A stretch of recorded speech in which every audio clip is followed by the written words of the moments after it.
Pod Mortem would like to thank Original Cinematic for sponsoring this week's episode.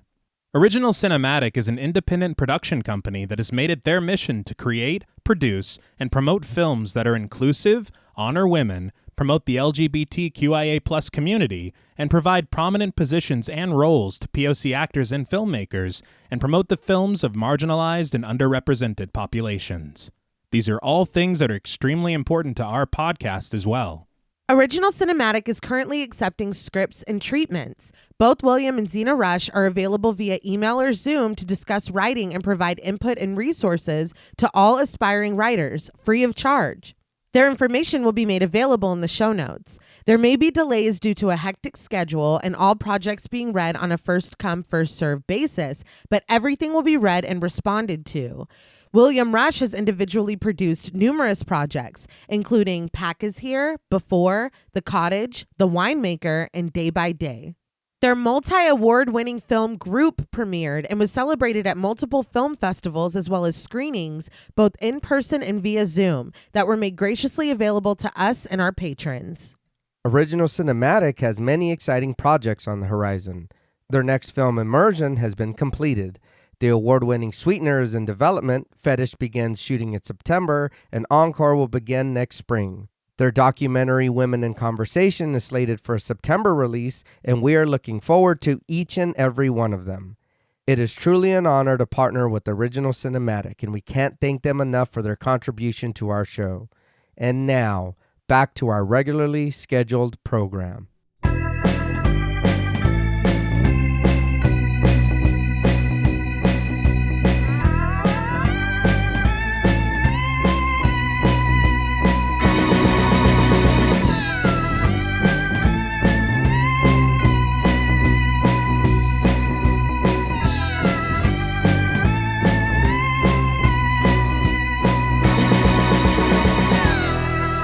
Salutations! Welcome to Pod Mortem. I'm Travis Hunter-Sayapin, joined as always by my co-hosts, my sister and my brother-in-law. Hi, I'm Reneé Hunter-Vasquez. Hi, I'm John Paul Vasquez.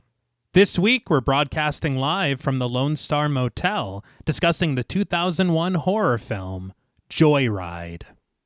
This film was directed by John Dahl from a screenplay by J.J. Abrams and Clay Tarver.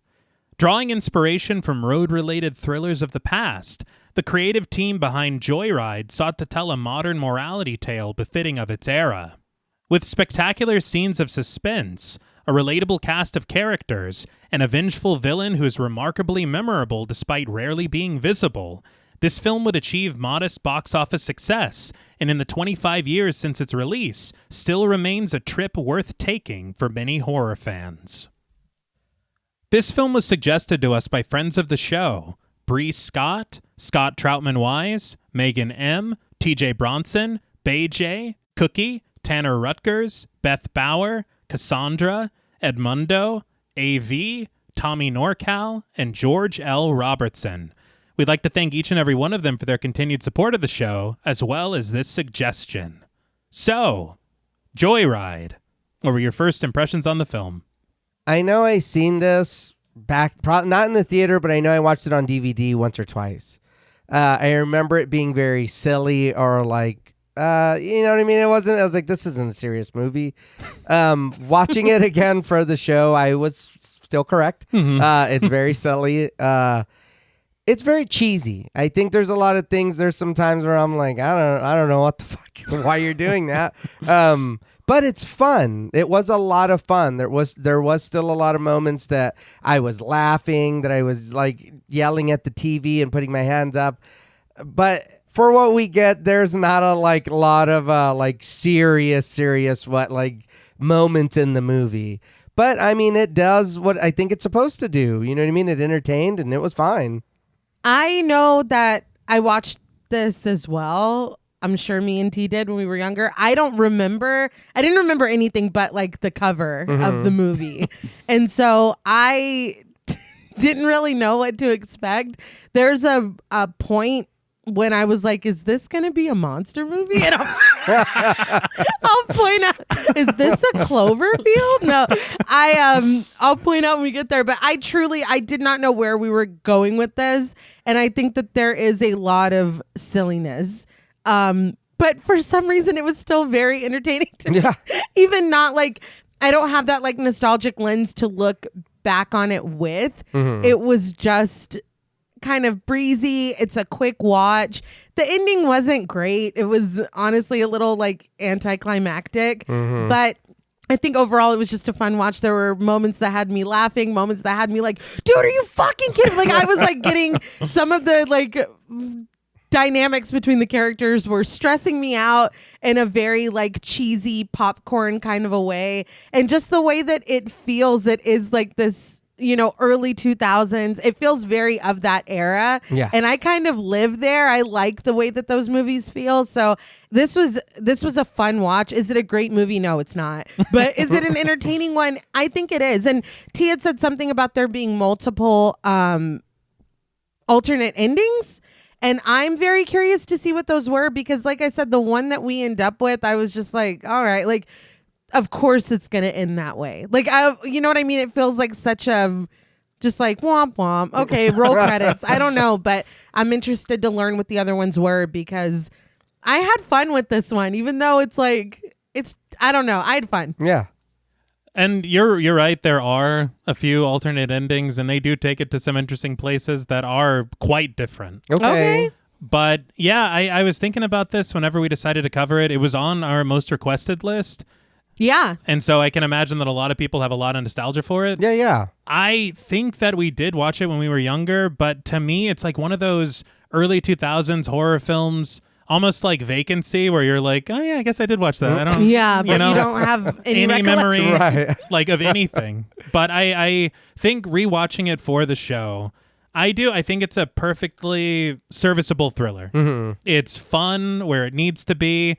It's engaging. You're never really bored.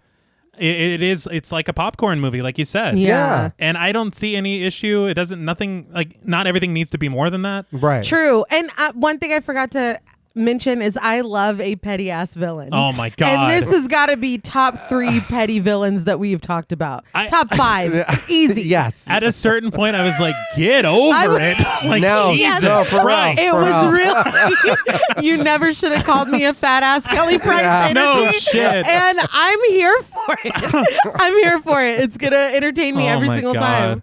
I will say there are, through that and this very petty villain, some really good moments of like suspense. Yeah. That I was- Surprisingly, yes. Yeah. Because I didn't think, and they really do craft some really good moments. There is one moment in a motel room that the restraint. I was like, damn. Yeah. This is actually really good. And I think, a few of the scenes back to that motel are also lit very, very well. Yeah. And I was impressed by some of the lighting. Calm down. We'll get to it. We will. We sure will. We sure will. I think Steve Zahn is fucking hilarious. Yeah. And I don't think we get enough of Lily Sobieski No. for how much her character seems to be like so necessary. We kind of it's way late that we even bring her into the fold. Right. Very late. It is, but like really thinking about it, is she necessary? I feel like there is a version of this film where she had to mean something. Well, I will say I was going to save it till we get to casting, but when she was hired on, her character was a much more prominent character in the film. Okay. And it changed a Okay. lot. They said that the story that they ended up with was a completely different story than what she signed up for, but that she was gracious. Okay. But that character was supposed to be a lot bigger. Okay. Fair enough. And I think that a version of the film where that happens would have probably been better for it. Yeah. And I think Paul Walker does great. I think he's fine in the role. It is difficult because I think that he almost in every scene, and maybe that is part of the character, gets outshined by Steve Zahn. Yeah. Yeah. I agree that that's on purpose. Yeah. Though. I think Yeah. for sure it is. And the voice of this petty villain. Good Lord. To have a performance that is strictly audio and to have this much of a presence in the film is fantastic. Yeah. And we'll, of course, get to who is playing this person because it is such great work. It really is. And you know immediately Oh, who yeah. it is. Oh, yeah. yeah. But I mean, it's fun. It's action-packed. It's in its own way, and we'll get through it in the production as well. It is a cautionary tale, a fuck around, find out Yeah. for the ages. Yeah. I feel like you just never know who has time today. No. You know what I mean? No, that's true. That's true. Yes. But as is customary, before we get into our discussion of the film, I would like to talk about how it was made. Okay. I have a few sources that I'm going to be citing through this section and throughout the episode proper, and they include a commentary track with director John Dahl, a commentary track with screenwriters J.J. Abrams and Clay Tarver, a commentary track with Steve Zahn and Lili Sobieski, the production notes, and an article in The Hollywood Reporter. Very nice. So the story of Joyride begins about 30 years ago in the mid-1990s. You're making a face already. Because the mid-1990s was only like 15 years ago. You're right. So I don't know what you're talking about. You're right. My Yeah. math is incorrect. It I'm is. sorry. But this is when J.J. Abrams has an inkling of an idea. It's nothing more than a small section of a scene that would provide one of the most memorable moments of the film when it finally gets made, but it is enough of a jumping off point that he decides to tell someone about it. He shares this idea with Sanford Panitch, who at the time was the executive vice president of 20th Century Fox. He shares it in a very offhand way and is very surprised when he hears from Panitch sometime later, and he tells Abrams that there might be something to it. But the path to Abrams finding his co-writer is kind of unconventional and pretty interesting.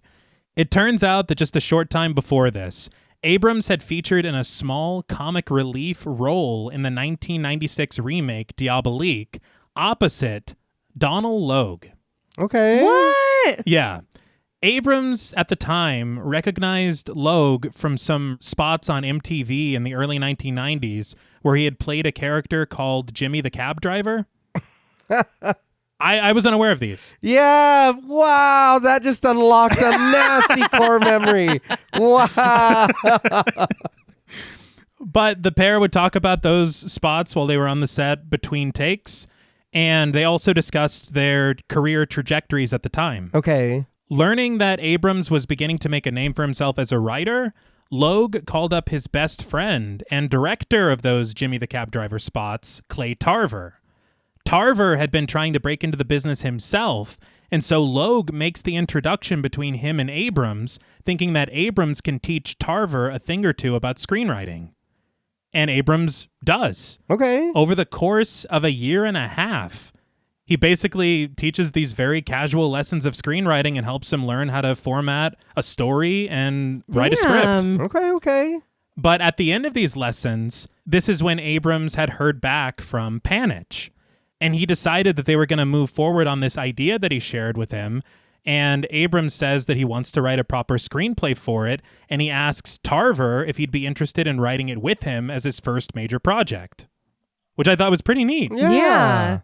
And though Tarver had never considered writing a horror movie before, he took Abrams up on his offer. They took inspiration from The Hitcher and Spielberg's Duel, Okay. which you can absolutely... Yes. Yeah. They also mentioned Jaws, which I can kind of understand as far as things that are not seen, Yeah. because there's no shark in any of this. Right. But Abrams and Tarver would work on the script for about 4 years together. And they said that their goal was to take a B movie idea and make it A. Okay. They said that they wanted to elevate their simple premise and inject it with a moral of responsibility to expand on this small idea and turn it into what they saw as a cautionary tale for the modern era. They both had always had a fascination with various forms of communication, and the pair saw clear parallels between the rise of CB radios in the 1970s and the rise of the internet in the 1990s. Okay. Seeing each of these mediums as a form of connection with other people, but also a potential veil of anonymity. That's so true. Yeah.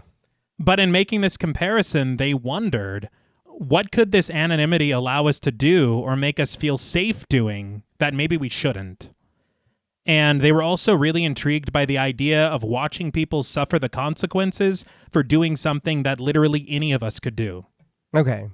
But it was also important to them that these characters they created for this film would not only exist just to be killed. Okay. They wanted to create characters that you would want to follow no matter the genre, and even saw the film as a stealth character piece. I don't know about that. I'm like narrowing my eyes a I little was trying to bit. think. I think some of that gets lost because to hear them describe it on the commentary, it seems like a lot as far as character moments and dynamics in different scenes was completely cut. Okay. So maybe that intention was absolutely true. Right. But and it that's- just, Yeah. But we have to judge what ended up on the plate. yes, Right. it's chopped. Yeah. Yes.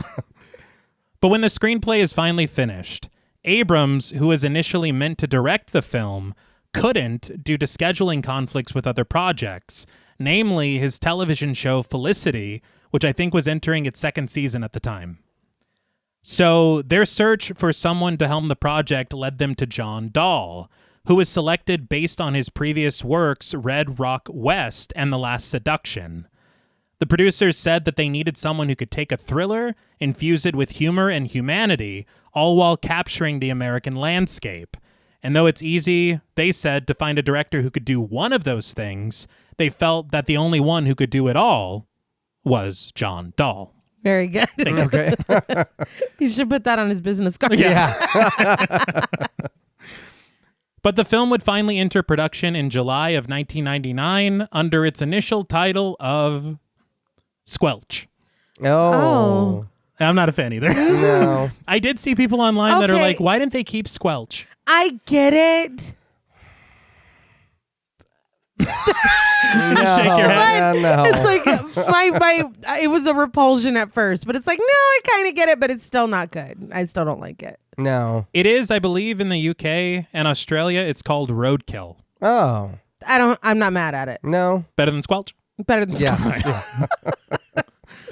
But it would be shot in and around Nevada, California, and Utah, with principal photography taking about 9 weeks. But the film would then enter an incredibly complicated post-production process, which seemed to be driven, no pun intended, by test audiences. Again. Of course. Yeah. And this is much to the chagrin of just about everyone on the creative side. Dahl noted that, quote, everyone seems to enter test screenings with an agenda. And he said that things are often better when they're a little rough around the edges, and when you attempt again and again to smooth things out to widen their appeal, it just makes them worse, which I can 100% get behind. Yeah. But the initial reactions from test audiences would prompt everyone to return to production 9 months later for reshoots. And this took another 3 weeks, and then they would return again later for another round of reshoots, which took 1 more week. And so it was about 13 weeks full, or maybe 12. My math is not great. Whatever. Whatever. The film took a while. Yeah. But after this final round of reshoots, the film finally and completely wrapped. During this time, naturally, there were rewrites upon rewrites, sections of the film cut entirely, some expanded upon, but all of this post-production work would not only result in myriad deleted scenes, but also 4 distinct alternate endings to the film, one of which is about 29 minutes long, which is just a different film entirely. Yeah, it is. And each of them do provide wildly different conclusions for the film and its characters, and we'll talk about each of them in a brief manner towards the end of this episode. Okay. But with the theatrical version finalized and approved, Joyride would finally premiere at the Toronto International Film Festival in September of 2001, before having its wide release the following month in October.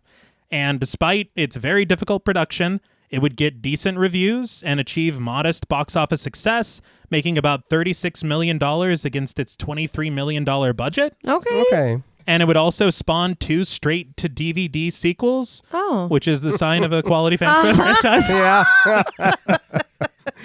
But 25 years after its release, I'd say it's time to take a look in the rearview mirror and Very talk good. about it. Yes. Yeah. Now, before we track this film's 20, we would like to issue a warning for spoilers. Pod Mortem is a very in-depth podcast, and in thoroughly discussing horror films, we have no choice but to spoil a thing or two. If you don't wish to be spoiled, please go watch the film, then come back and enjoy the show. If you've already seen the film or don't care about spoilers, let's get this show on the road. So the film begins with a series of stylized shots centered on a stack of old CB radios. passing lights illuminating the metal boxes in radiant raspberry and a glowing green as distorted and uncredited voices crackle through the speakers. The way that I lock into these openings now, ever since Identity, I'm like, what secret message is being told to me? Or not secret at all, blatant messages. Well, it gets you to pay attention. Yeah. One of the voices, I think, is clearly our antagonist. Right. But as the static of their speech continues, it's soon accompanied by a low, unsettling score as the opening credits appear in frazzled and jittery white text. I will say this music at the opening and maybe the way that this opening sequence is shot, it did put me in the mind of Final Destination. Okay. I can totally see that. And I thought that the composer might have been Shirley Walker because of how similar it sounded. Right. But it was actually Marco Beltrami. Okay. He's known for doing the music for the Scream series. Huh. Interesting. Scream franchise. I don't know if he did the TV show. Well, all we right. knew what you meant. Yeah. But I think that there are some moments it feels like he borrows a little bit from Psycho. Mm-hmm. And there are other moments like this that it feels very just of its time in this Yes. early, Yeah. like 2000s kind of way. But I think it's really good. Our focus flickers over switches, knobs, wires, audio levels, and connectors as the title is unveiled with a punctuating pulse of bass. Joyride.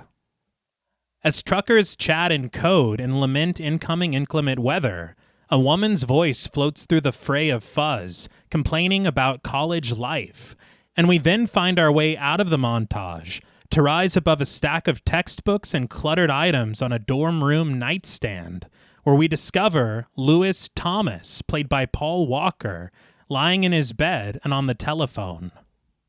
Paul Walker. He was in Tammy and the T-Rex in 94, Varsity Blues in 99, The Skulls in 2000, and the Fast and the Furious franchise. Of course. Dahl had said that he didn't think that Paul Walker was right for this role of this kind of like timid, shy guy who's trying to find himself. Yeah. But I'm sure because of the way that Paul Walker looked. Right. But he said that he couldn't find anybody else that he liked, and he really liked Paul Walker as a person, so he thought that it would work, and that he did make it work. I think it does. Yeah. But I can also see how you would instinctively think to cast, like I'm thinking Arnie from fucking Christine. Yeah, you know what I yeah. mean? Somebody more like archetypal nerd, like Right. shy. You know what I mean? Mhm. So I can see why Paul Walker wouldn't be the first face to pop in his head, but I think it does work. Mhm. Yeah. It's honestly wild how well it works once we pair him up with Steve Zahn. Yes. It's kind of unbelievable. There is something that was really cool that I saw whenever we're kind of gliding over that desk. Right. There's a model of a car that looks a lot like a car that we'll see, Mm-hmm. and there's a communications textbook. Oh, that's good. Okay. And I was like, you know, Yeah. about that montage, though, Dahl had said on commentary that originally what he had wanted was to kind of meet our antagonist at the very beginning in a very vague sort of way. There would be no face or anything like that to kind of give him away. But oddly, the producers, the day that they were about to film that, changed their minds completely. Huh. And they're like, no, we don't want to do that anymore. Okay. And so he kind of had to think on the fly, and he just grabbed a camcorder and started filming some of the CB radios that they had assembled for the shoot. Oh, well, And this is how this came to be. Yeah. It works. It works. And it is a cool way to kind of set up these faceless voices and CB radios. Right. This kind of specter that's going to be hanging over the film. Yeah. It's pretty smart. But Venna, the voice on the other end of the phone, played by Lily Sobieski, comments that no one ever said that freshman year would go by so fast. Lily Sobieski. She was in Jungle to Jungle in 97, Deep Impact in 98, Never Been Kissed in 99, and Public Enemies in 09. Never Been Kissed was a hyperfixation film for me. And every time I see her, I have two thoughts. I have, oh, it's Helen Hunt Jr. And then I have, oh, it's from, she's the friend from Never Been Kissed. That's and right. Yeah. She was done a little dirty for a little bit, but it turned out okay in the end. But and that movie is so problematic. Yeah. When you are not a teenager watching it. No, yeah. It's crazy. Yeah. But anyway, Hey, didn't she also fight Nicolas Cage in the Wicker Man remake? oh my God. How could I forget? but she was 16. Whoa. Really? 1-6. Yeah. And they said that she missed her junior prom during filming and her senior prom for all those reshoots. That sucks. Yeah. Yeah. But he talked about her just having this aura of like sophistication. But it's like you think about a 16-year-old kid and how, her signing on to a movie that didn't even end up being the movie that she's in, and she's missing all these like major teenage milestones. I'm like, you guys couldn't give her a night off? Like, you couldn't fly her back? Like, I don't know. It just kind of made me a little bit sad, but she does really well. Yeah. Even if she's kind of limited. Yeah, Yes, that's yeah. true. But oh man, I'd be so pissed off after production wraps initially. I was like, well, at least I'll get to go to my senior prom. Nope. Yeah. And just to throw it out there, knowing that she's 16, the way that they shoot her in some of these scenes is kind of That's wild. Yeah. when you said that. That's why I was so Inappropriate. surprised. Yeah. Because they make some strange choices. Yeah. Right. Yeah. But Lewis offers that at least Colorado has seasons, adding that Berkeley's like summer all year. Venna agrees, but upon realizing how late it is, she tries to make sure that she isn't keeping Lewis on the phone. He assures her that she isn't, and with seeming hesitation, he steers the conversation to another topic, asking her what some guy called David is doing this summer. Venna answers that she doesn't know, and she doesn't care. This prompts Lewis to lean forward with a small twinge of intrigue as he responds, "What?" Venna apologizes for not telling him sooner, admitting that it felt a little strange, and Lewis doesn't seem to grasp it fully until Venna spells it out for him. She and David broke up. She says that David's been acting serious and weird, which Lewis asks her to clarify.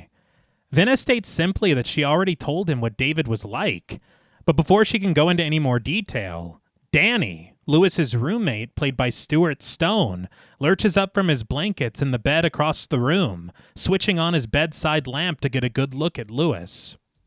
Stuart Stone, he was in Donnie Darko in 01, Sorority Boys in 02, and Used People in 92. Donnie Darko. Yep. We need to cover that. We've gotten close so many times. Danny scolds Lewis, telling him that it's 3:00 in the morning and that he has a final tomorrow. Lewis just apologizes, reaching over to his nightstand to snag his CD player and headphones, tossing them over to Danny, who catches them, reluctantly slipping the headphones onto his ears and lowers himself back to his pillow. On the commentary, the screenwriters were talking, and they had said there is a girl that's sleeping next to Danny, and they said that in an extended version of the scene, Lewis tosses another set of headphones onto the bed for her. And I was like, what is he, a Radio Shack? Like, why does he have so many? He talks on the phone at night a lot. Yeah. But as Lewis returns to his phone call, we find Venna reclining in bed in her faraway dorm room, resting comfortably in her night clothes. She twists a bracelet nervously between her fingers, detailing the difficulties with David. She says that he kept looking at her as if he totally thought that he knew her, which he so obviously didn't. She adds that then he started crying, which sort of sealed the deal for her. Damn, dude. Yeah, that's wild. Brutal. She's like, ew. Lewis inquires, "You made him cry?" Venna explains that she broke up with him. Wouldn't Lewis cry? Lewis just chuckles, telling Venna that she's cute, but she's not that cute. Lewis. It's like, fuck. What am I doing? Venna insists lightheartedly that she was only kidding, but she shares that she's definitely not in the mood to go home. She wishes that she had a car so she could just get there gradually and give herself time to decompress. She smiles, imagining a reality where Lewis had a car, dreaming that he'd stop by Colorado and pick her up.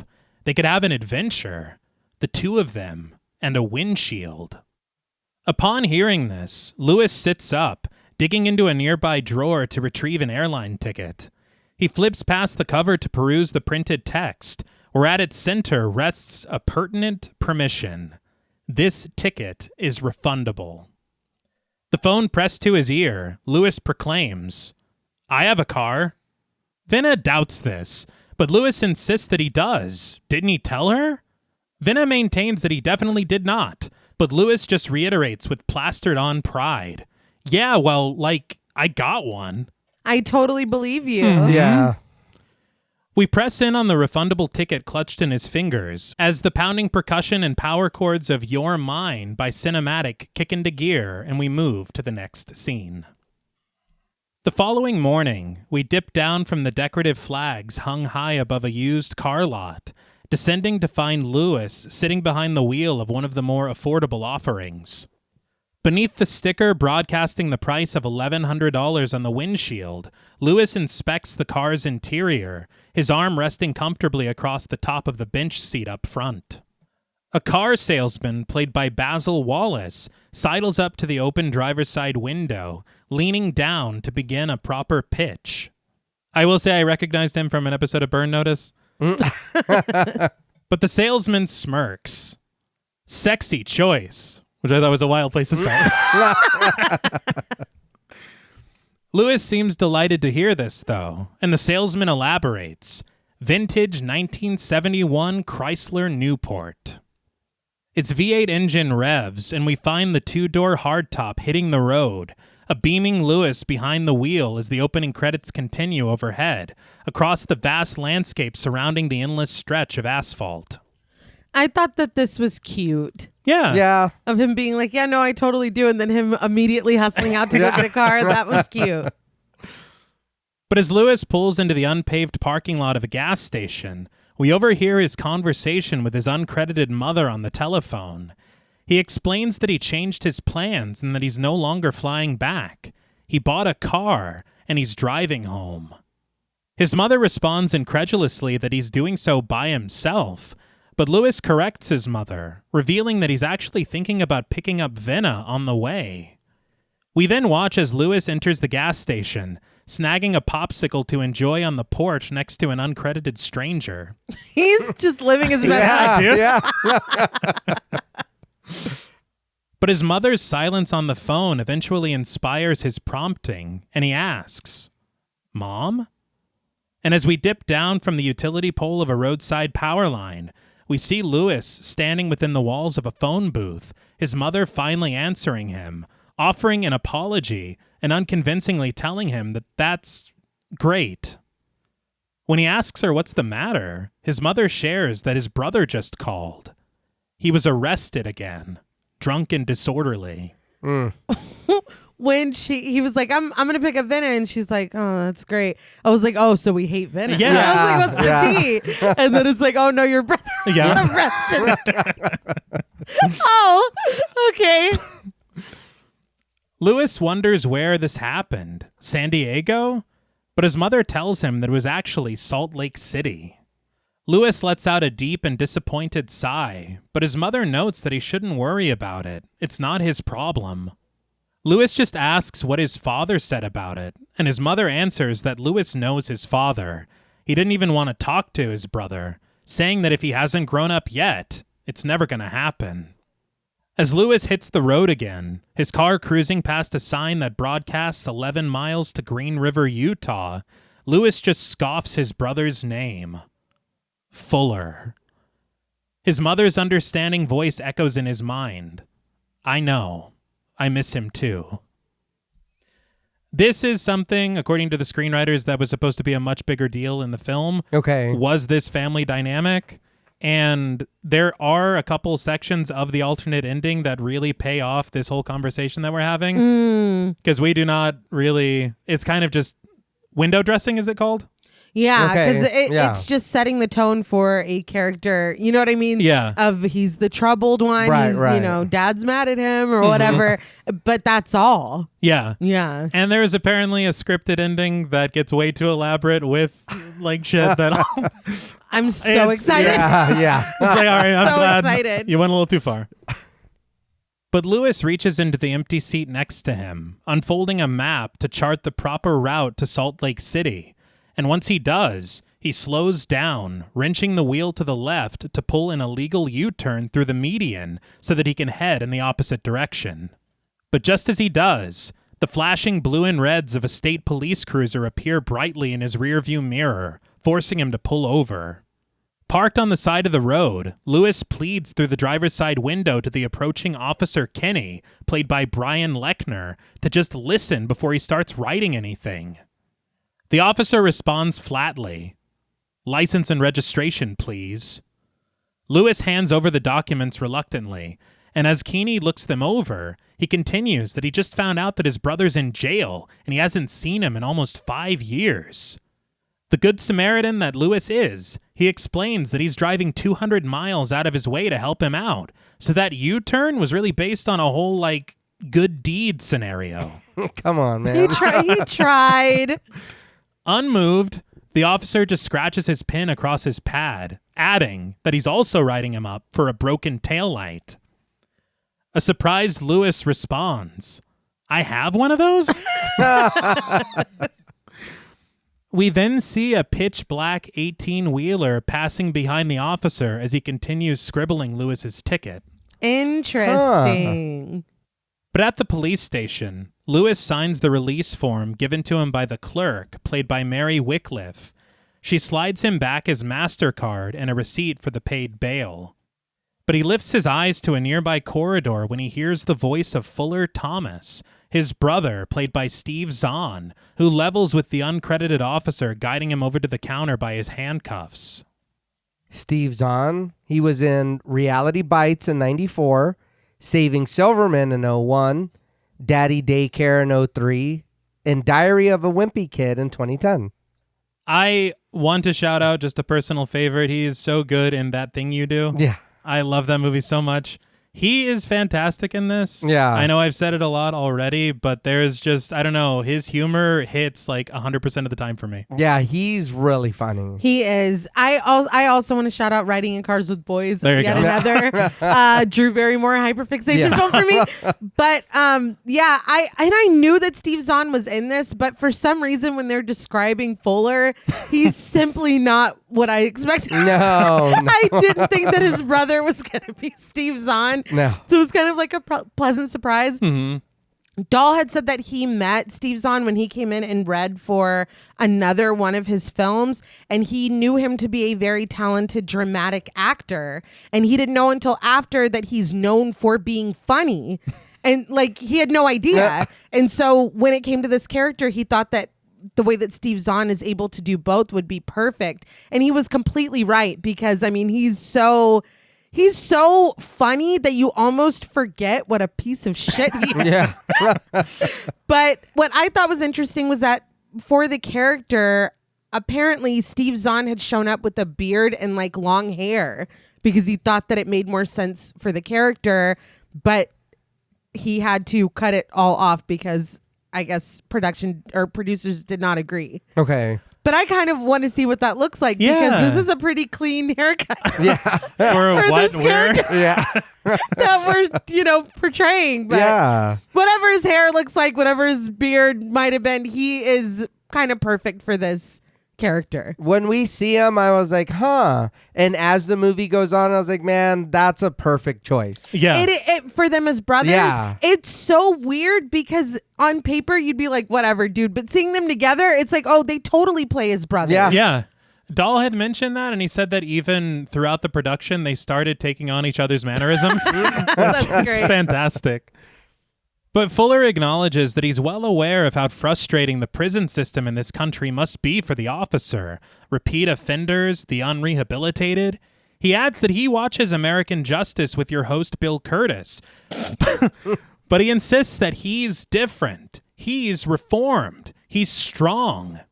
As the handcuffs come off, Fuller turns to face the officer, reading the name off the tag above his shirt pocket, assuring Officer Wilkins that that's his pledge. This officer will not be seeing him again.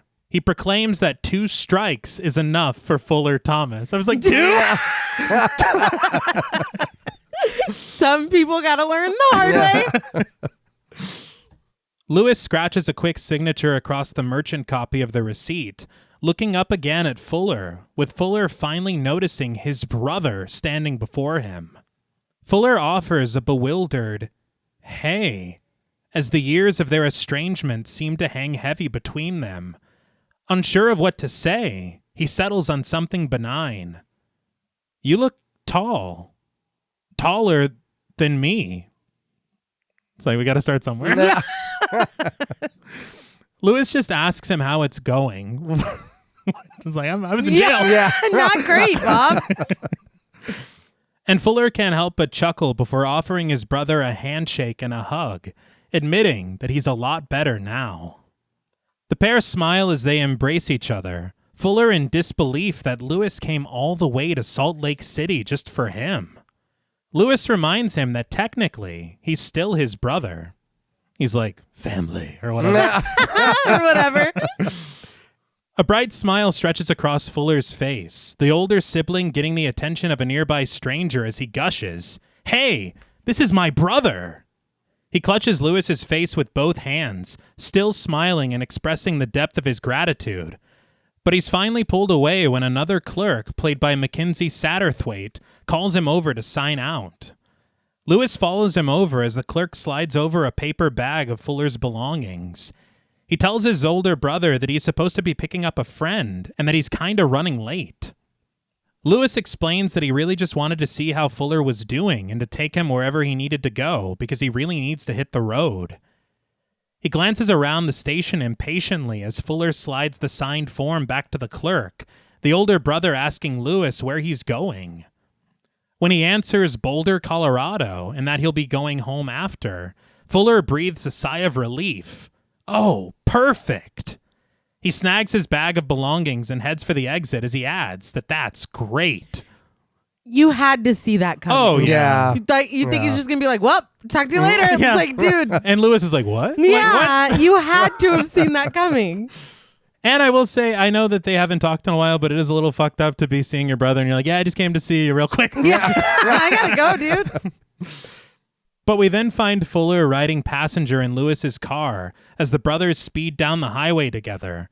Fuller commenting that with the exception of the seat spring piercing his ass, this ride is excellent. Fuller helps himself to the contents of the glove box, discovering Lewis's citation from the officer who pulled him over, but breezing past it, he asks instead about the girl that Lewis is picking up in Colorado. Lewis answers that her name is Xxena, and that she's a friend of his from back home, and Fuller seems to remember. Wait, the blinker? That girl from the Heights?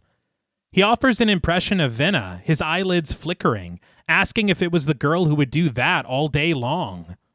Lewis counters defensively. No, she's not like that all day, which is... It's like she does blink a lot. Yeah. That is her. Yes, you're correct. But he adds that Fuller hasn't seen her in years. Fuller allows this before cutting right to the chase and coarsely asking, "You fucking her?" Lewis just scoffs, a man of decorum, but referencing his ill-mannered inquiry, Fuller wonders what question is more legit than that. He places the citation back into the glove box as Lewis finally answers that he and Xxena are just friends. Fuller understands. Okay, you're not fucking her, but you want to. Lewis just returns his eyes to the road, countering that Fuller has no idea what he's talking about. But Fuller is certain that he does, and offers to break it down for his younger brother. He says here's how it is. Xxena has always dated guys from the right side of the burbs, while Lewis was always left on the sidelines. Then Lewis gets his scholarship to Berkeley while she's off to the University of Colorado. And now that they've been talking on the phone a lot, Xxena realizes that they have the warm fuzzies for each other. But reaching for the paperwork from the glove compartment to demonstrate his point, Fuller adds that Lewis isn't letting on that he likes Xxena, though, even though he scrambled and bought this car just to go pick her up. He says that Lewis is still playing the neutered boy friend, who's like always there for her because he's nice. But suddenly, Lewis veers right off of the road and right into a patch of dry grass, the car clattering to an unsteady stop within a rising cloud of dust. Listen, when someone clocks my tea, I also have the impulse to kill us both. But this isn't the way. No. But it is this like conversation here that because I have 2 older brothers. And this felt very real. Right. Like, very, like, because, again, my older brother's one of them, you know, he's is much older. And then my other one, he's, I think, 4 or 5 years older than me. But again, it is that. So what's up with you and that girl? It's like, dude, leave me alone. Calm down. We haven't talked in 5 years. Yeah. But as they sit together, Fuller finally breaks the silence. So you still good? You want me to drive or? Lewis interrupts his wise-ass older brother, telling him no more bullshit small talk about him, his relationships, or his car. As if he has any choice in the matter, Fuller reluctantly agrees, and Lewis steps out of the car to collect himself. But at a phone booth at the State Line truck stop, Lewis places a call to Venna, who we see packing up her dorm room at the end of the semester. Half joking, Lewis shares that he's going to slow the car in Denver, giving Fuller a 7-mile-an-hour chance to jump out and roll. But Venna's assessment is that Lewis has done his mom a big favor, and she's probably really happy about it. She grins that this time tomorrow, Lewis will be with her, though, and it'll be a whole new level of stress to deal with. But this supposed stress inspires a smile as a gleeful Lewis says his goodbyes to Venna on the phone, telling her that he'll see her tomorrow then. But in a small garage just next to the truck stop, a gas station mechanic played by Del Yount is hard at work, securing a mount beneath the dashboard of Lewis's car for a CB radio, and he drills a hole to install the antenna beneath the back window. The mechanic switches the dials on the CB, a hiss of static sounding through its small speaker, and Fuller stands nearby, munching a cheeseburger, and with his mouth muffled by a large bite, he strikes up a conversation with the mechanic, lamenting the fact that the gas station is letting a talented man like the mechanic go.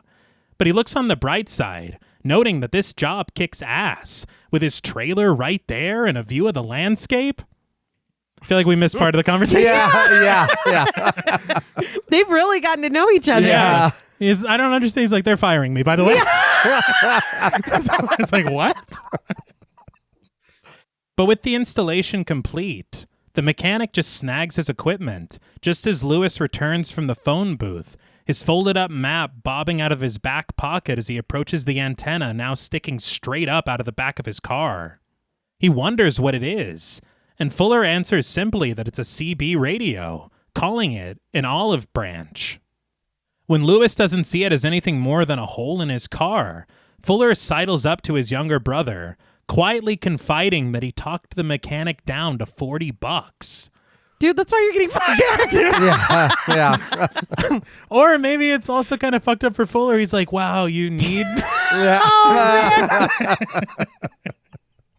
I wouldn't put it past Fuller. No. But what would possess you to do this? What do we need this for? I was puzzled because he makes it like it's this big game changer. Yeah. Oh, well, he does. There is a reason in a minute.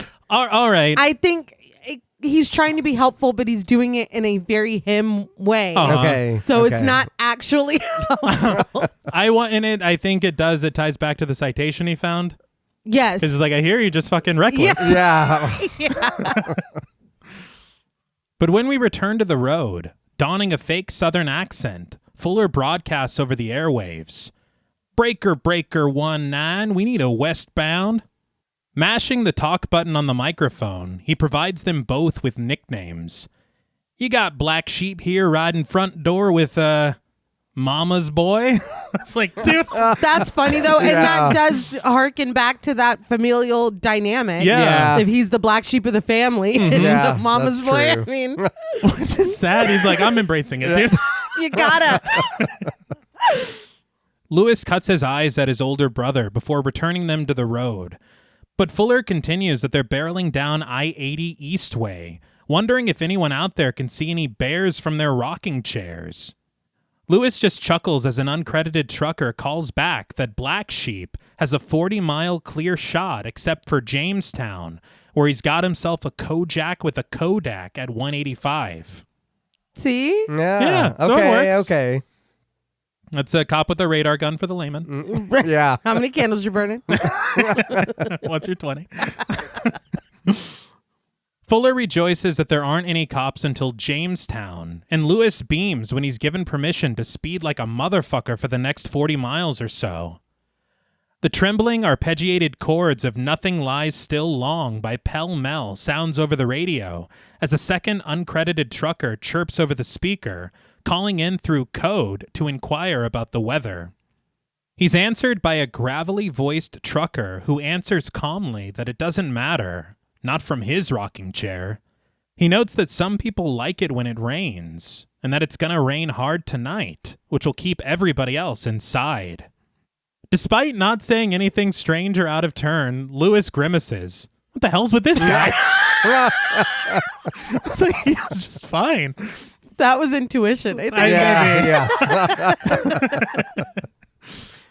Fuller just reaches for the microphone, pressing the button to call out a jovial howdy. He introduces himself and Mama's Boy, curious to learn more about this deep-voiced trucker. After refusing Lewis's request for a better handle than Mama's Boy, Fuller just returns to the radio.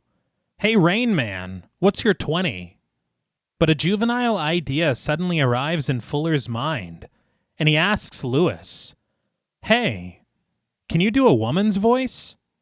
Lewis doesn't understand, but Fuller holds the microphone out to him, instructing him to put on a woman's voice and put out a call to Black Sheep. Lewis has no interest in playing Fuller's game, but a wounded Fuller begs, Come on, man, you did a girl's voice when we pranked, Lewis remembers, Mr. Schramm. They share a laugh, remembering this practical joke, but Lewis reminds Fuller that he was 9 years old back then. I was like, dude, I know. what are you, Bart Simpson? It's like, I just sounded like that. But yeah, he says that that's just what he sounded like back then. Fuller persists that the CB radio is like prehistoric internet, telling him that he'd fuck with someone in a chat room, wouldn't he? It's the same thing.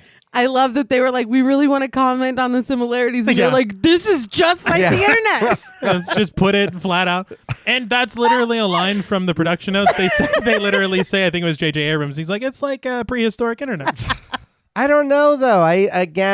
The radio has a range. The internet, you can talk to somebody on the other side of the world. Well, it's True. prehistoric. I know, but I mean, but that makes it more dangerous. yeah, Yeah. You, whoever I'm talking to is close. close. Oh, that's Yeah. what you mean. Yeah. There, man, we could talk to dinosaurs. No, that would be cool. Oh, hell yeah.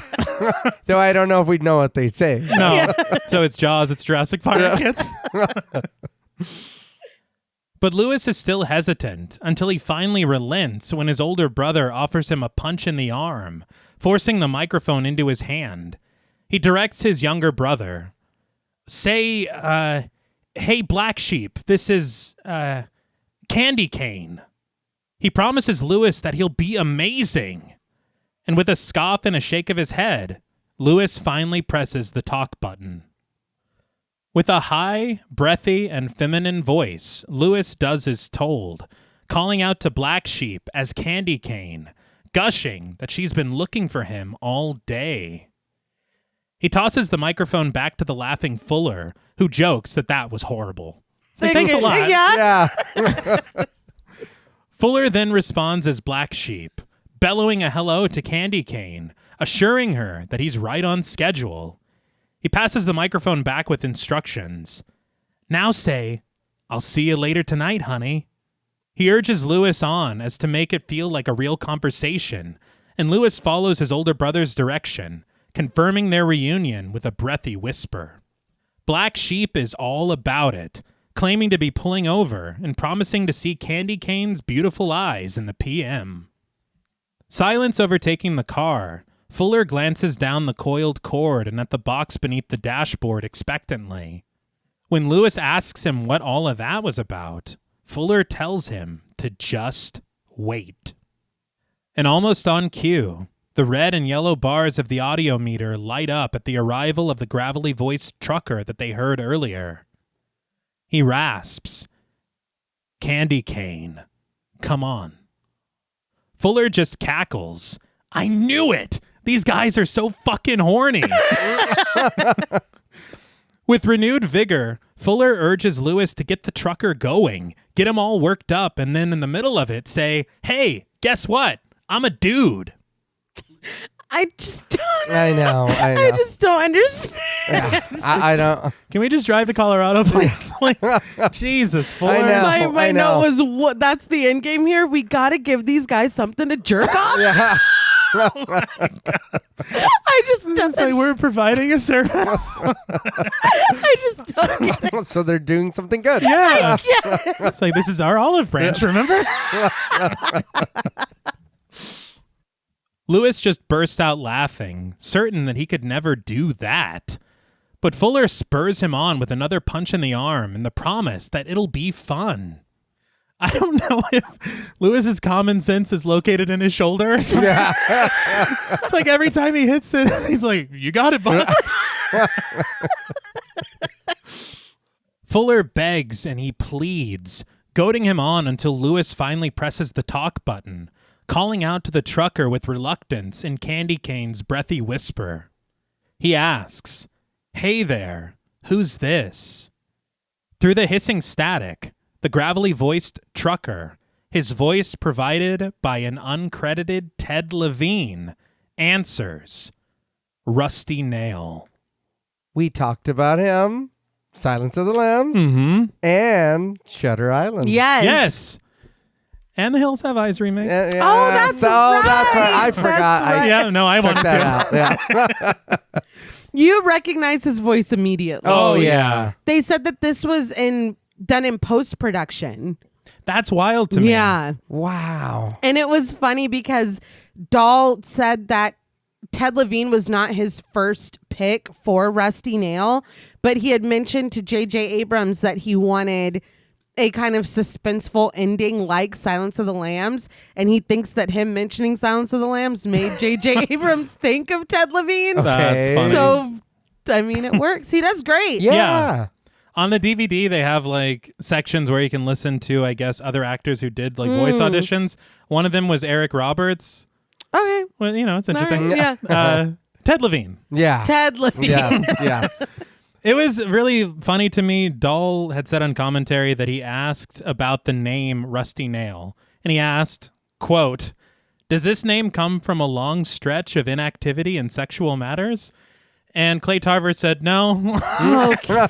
He said it was actually the handle that his father's friend used. Oh, It's such a good trucker Yeah, name. it is. Yeah. And it makes me think of Rusty Shackelford. Okay. So, it just works.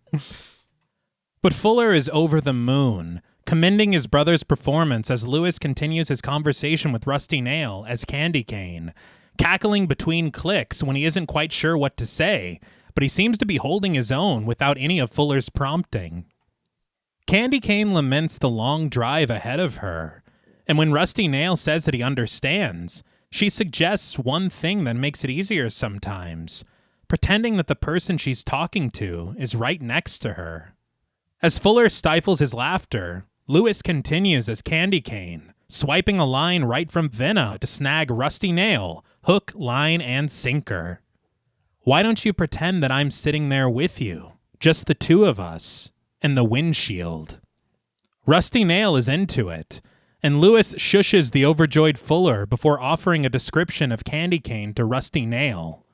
5'10", dirty blonde hair down to her shoulders, blue eyes, really soft skin. Fuller sighs. Wow, man. Yeah. This is turning me on. I was laughing that no other trucker is like, excuse me. Yeah. Yeah. Yeah. So this channel's mostly for police.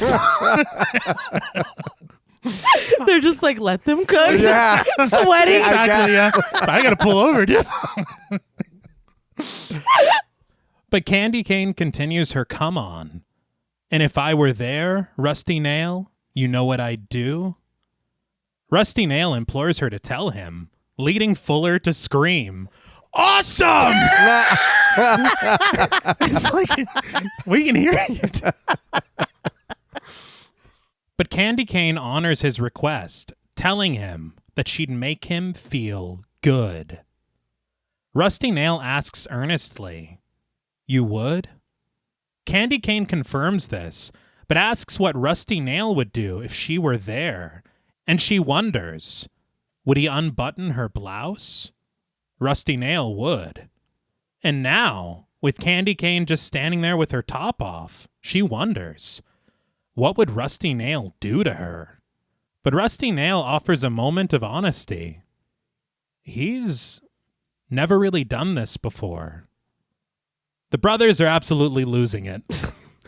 And Lewis is all in, cackling that this is so classic. No. Having phone sex with menacing truckers is so classic, dude. No. Gotcha! But Rusty Nail finally answers nervously. I'd take off your bra? Candy Cane encourages this with a devious grin. But the CB radio suddenly goes garbled with interference and static, concluding their conversation much to Fuller's chagrin. He reaches his hand for the dials, doing his best to find Rusty Nail through the cycled frequencies, but coming up empty, even when Lewis continues calling in as Candy Cane. Fuller pounds his fist in frustration against the dashboard. Dude, he's pissed. He's really upset. I guess all the other truckers are too. Yeah. Let's get all this apart just for the men. Fuller laments that it was just getting so good, and Lewis foolishly asks, "What? Did we lose him?" It's like, are you not paying attention? Dude, He's like, I was in character. Yeah. He has no more blood in his brain.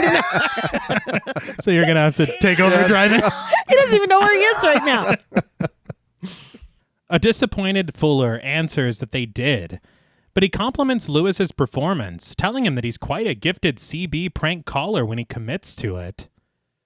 Lewis can't help but chuckle, recalling Rusty Nail's shy response. I'd take off your bra. The pair cracks up as they continue coasting down the open road through the dimming light of the setting sun.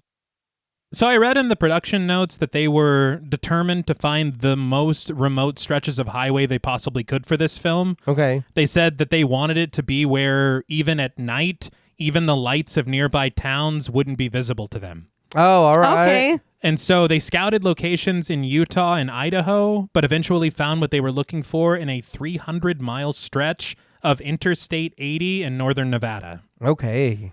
Dahl said that he was so grateful to the state of Nevada for being so cooperative because this scene alone took 2 days to film. Oh, damn. He said that traffic was blocked for them and they would literally get hauled one way and go through the scene, and then they would have to go all the way back to where they started to do it again for the sake of continuity. Yeah. And so they could only go that one way instead of using like different sections of the highway because it's like we need to maintain where we are. Yeah. And Dahl said that he knew that it was pretty miserable for Paul Walker and Steve Zahn, but they never let on once. Right. Another thing I forgot to mention is they had said that there were 3 of these 1971 Chrysler Newports, and Zahn had mentioned that each one of them was an absolute piece of shit. He said whenever they had to actually drive them, because a scene like this, they're being hauled and filmed. Right. But whenever they actually had to drive them, they would stall constantly or they wouldn't start at all. Oh, wow. And so the transpo department had to stay there constantly just to get them running again so they could even film like a 5-minute scene. Oh, man.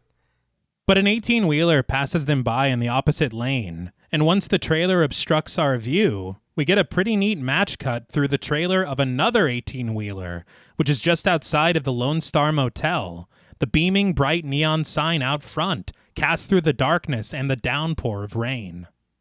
The Chrysler splashes through a sizable puddle as Fuller, who is now driving, pulls into the parking lot and right into a handicapped parking space out front.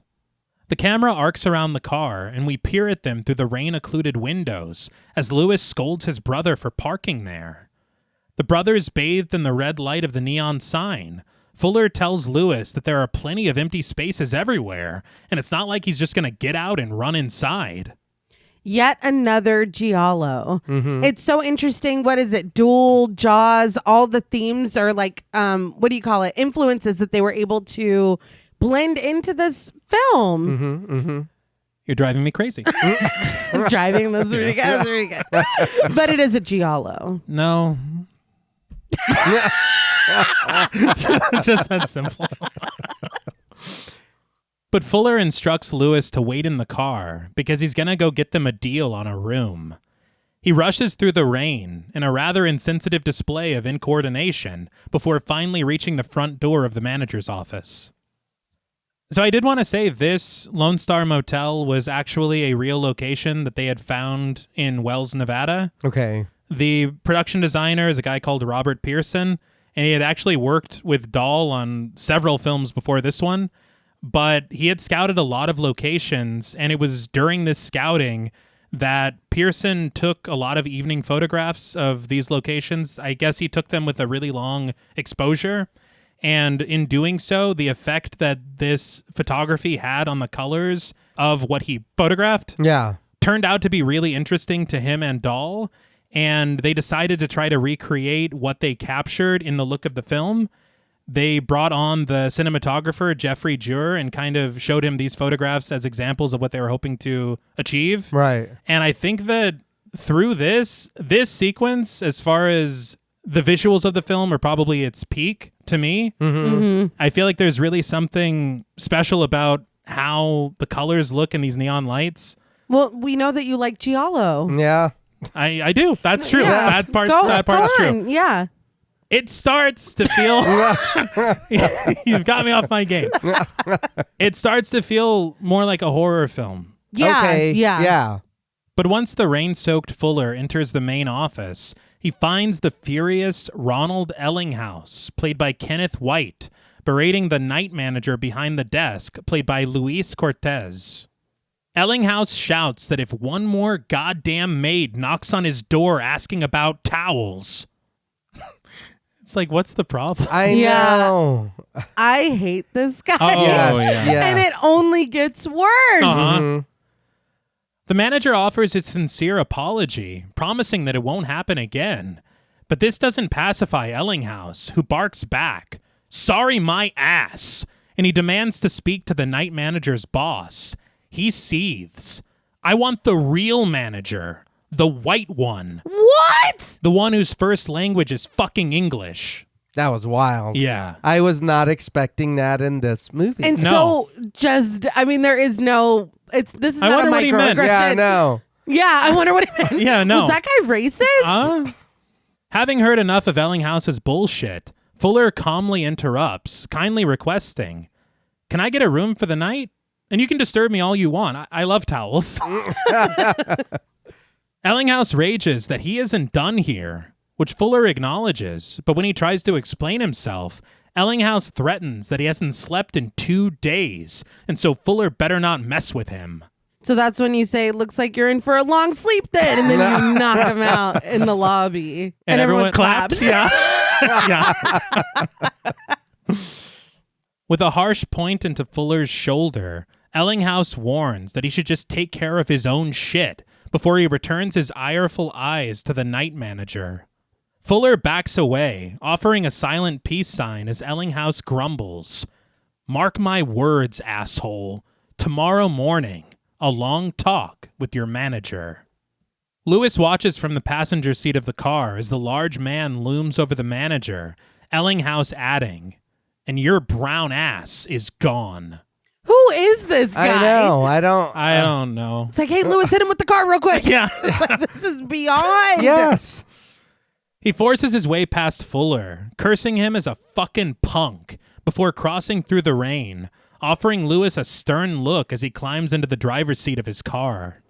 Fuller motions to his brother through the office window, in disbelief of this random entitled asshole, before turning back to the night manager and admonishing Ellinghaus as a dick. But Lewis watches through the back window as Ellinghaus reverses sharply through the storm to pull into a parking space just outside of his motel room. But Lewis's attention is suddenly stolen when a deep voice resonates at the small speaker beneath the dashboard. "Candy cane? Hello? Candy cane?" Lewis sits stunned at the returned rasp of Rusty Nail on the radio, thunder rumbling overhead as Fuller finally rejoins him, taking a seat behind the wheel. Fuller fumes about the piece of shit patron that he just encountered at the office, but Lewis just shushes him, urging him to listen. Rusty Nail continues. Hello? Candy Cane, are you there? The brothers can't believe it, and Fuller wonders if Lewis has talked to him yet. When he answers that he hasn't, we hear Ellinghaus slam his car door behind them, braving the rain with his briefcase clutched in his hand to reach the door of his rented room. The CB whistles as Rusty Nail kindly asks, Anybody out there know Candy Cane? But Fuller's eyes grow wide and wild as an insidious idea arrives. Tell him you want to meet up. Tell him you want to get together. Fuller has impulse control issues. Yeah. And we have to stop indulging him. I don't care where your common sense is kept. You got to have a handle on it. This is weird to just keep going. Yeah. I feel like it's almost like, what is it, in for a penny, in for a pound? Yeah. Where they've already started. But no, though. Like, just don't answer him again. Yeah, I was going to say, but you can just stop. But You're literally at your hotel. Just go to bed. Yeah, we're at the room. We don't need to do that anymore. Is that not rude for... Yeah, that would be rude. For fictional 5'10", blue-eyed blonde, With dirty great blonde tits, hair. yeah. Hey, that was added. I don't remember that. You guys aren't imagining that? But consulting the neon sign, Fuller instructs Lewis to tell Rusty Nail that Candy Cane is turning in for the night and that she wants to see him later at the Lone Star Motel in Table Rock. Room 17. Lewis wonders if Fuller just loves prison so much that he... But Fuller interrupts. They're in room 18. And Lewis saw that prick, right? He grins deviously. The prick is in room 17. Lewis insists that he can't do that, but Fuller full-on begs. Come on, that guy sucks. He totally body-checked me on the way out. And he's racist. Yeah. That part too, yeah. He hit my common sense. Lewis admits that he saw that happen, which only inspires Fuller to become more adamant and animated. You saw that? And you're not jumping at this extraordinary opportunity to exact some much-deserved revenge? I just don't know. Look, we've seen the movie and we know where this is going. Yeah. I don't know that I would expect revenge from this. Yeah. Like, what did you think was going to happen? I have no idea. I feel like it would be more revenge if they were just tricking Ellinghaus this entire time. Yeah. But this poor, honestly, Rusty Nail is... Yeah, no, he didn't do anything. No. We didn't do anything until he got the green light. Mm-hmm. Like, he didn't do anything wrong at this point. And we are kind of forgetting that Rusty Nail did bare his soul and say that he's never done anything like this before. He's like, I'm a sensitive man. He was very vulnerable in front of every listening trucker on the road. Starting to wonder who the villain is here. Dude. But Lewis just laughs at Fuller's fury, pleading with him to calm down as Fuller shouts, Come on! This is amazing! Finally, Lewis relents, clutching the microphone in his hand and stifling his snickering before pressing the talk button down, and under the guise of Candy Cane, he calls out to Rusty Nail in her light and breathy voice. Rusty Nail rejoices. Candy Cane, I thought I lost ya.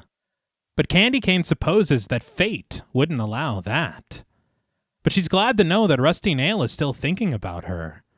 Fuller beams brightly as Candy Cane explains that she's pulling in for the night. She asks, You wouldn't want to get together, would you? Rusty Nail responds nervously that he thought that she was going to meet up with Black Sheep. He's like, I was following the whole plot line. Yeah. But Candy Cane confides that though that was the plan, how about she blows off Black Sheep and takes a chance with him? Fuller is bursting with joy as he gushes, God, I love you, man! And he gives him a big hug. It's like, I'm in the middle of something. I know. Aren't we still on like a public frequency? Yeah. Yeah.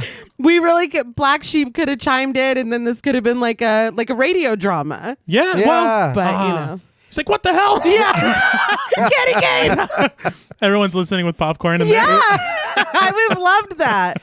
You know what Candy Cane reminds me when he's doing the Candy Cane voice? Huh. Do you remember when Zach Morris pretended to be Bambi and date Screech? Yeah. That's kind of what I'm getting from Candy Cane. That's accurate. Was that an inspiration? 'Cause I don't know. it's honestly the same exact plot, isn't it? Yeah. Same dirty blonde hair, blue-eyed guy. Uh-huh. I think he's about 5'10". Zach Morris? Yeah, probably. Zach Morris. Oh my God. He's trash, He is. He is. from what I hear. No, he is. But as Fuller pulls Lewis tightly into a hug, the younger brother tells him to relax. It's like, dude, you're getting too into this. Rusty Nail offers with insecurity that he isn't sure that he'd be what Candy Cane might expect. So this is when I thought he might be a monster. Okay. They had said, like, I guess in the original screenplay, there is more to Rusty Nail. Okay. And he is framed as a much more sympathetic character, even though, honestly, up to this point, there is a lot of sympathy here. Yeah. But they had said, I guess, that he was almost framed as like a Quasimodo style figure. Oh. And so this was incredibly Okay. I get it. like meaningful to him. Yeah. That he's falling in love as quickly as he is. Yeah. Okay. Well, making a connection at the very least. Yeah. Yeah. That's sad. Yeah. Yes. But Candy Cane counters. Well, you're a man, aren't you? With a soul and a heart? That's all I expect. Lightning then flashes, illuminating the dark sky above the neon sign of the Lone Star Motel, almost as if the universe is in on the joke, as Lewis reveals as Candy Cane that she'll be at the Lone Star Motel in Table Rock if Rusty Nail is interested. But through a childlike chortle, Fuller suggests, pink champagne. Tell him you like pink champagne. This is just. I know. He's got to stop. I know. Like that, I don't know. It's just so mean. Like, not only him going out of his way, but you're making him stop and buy this. Like, Yeah. I don't know. It's Yeah. just so mean. I thought that we've shifted the prank onto Dickhead. Oh, yeah. Yeah. It's like, why are we Yeah. making Rusty Nail go through the extra steps? That's true. He didn't even do anything. Lewis laughs at first, but he can't help but add this addendum, noting that it's Candy Cane's favorite, to Fuller's unbridled delight. Rusty Nail chirps over the CB, the level rising at his inquiry. What room? Candy Cane confirms. Room 17. Midnight. You got that, baby? Rusty Nail answers that he's got it. But with this deceptive date officially arranged, Lewis can't help but comment that that was mean. Yeah. Yeah, it was. I don't understand. They had said that they added this after the fact because they're like, I feel like we're making them like too much into assholes. Yeah. So we need to have him kind of acknowledge that this isn't the best thing that they're doing. Have some kind of morality. Yeah. But at the same time, you did just have a full on like He's like, Yeah. It's like, that's that too- was mean. Yeah. Fuller gleefully responds that he knows, pumping both fists, that this is so awesome. We then cut to a wide shot, the car parked out front of the motel in the pouring rain, as Fuller repeats, that guy sucks, okay? He totally body checked me on the way out. Yeah, dude, we know. I know. We I know. know. I didn't know if this was just an alternate take that they put in. Cracked me up. But inside room 18, Lewis and Fuller rest in their separate beds, watching an infomercial on the small television screen that rests on the dresser. Lewis inquires if Fuller ever misses home, and Fuller admits that he does. He misses their mom's chocolate chip cookies, playing football with their dad, Sundays. Lewis eyes him curiously as Fuller remembers. Oh, wait. That was somebody else's childhood. Ugh. Lewis just smiles as Fuller responds a little more honestly. What I meant was no. Sticking his hand beneath the hem of his own shirt to check on his belly or whatever. I don't know what Lewis is doing. Lewis suggests that Fuller should call home sometimes. Or maybe he's like, I'm feeling a little sick about what we've done. Like, that's guilt, dude. It's just a spider going to town. Yes. But Lewis suggests that Fuller should call home sometimes, and not only when he needs bail money.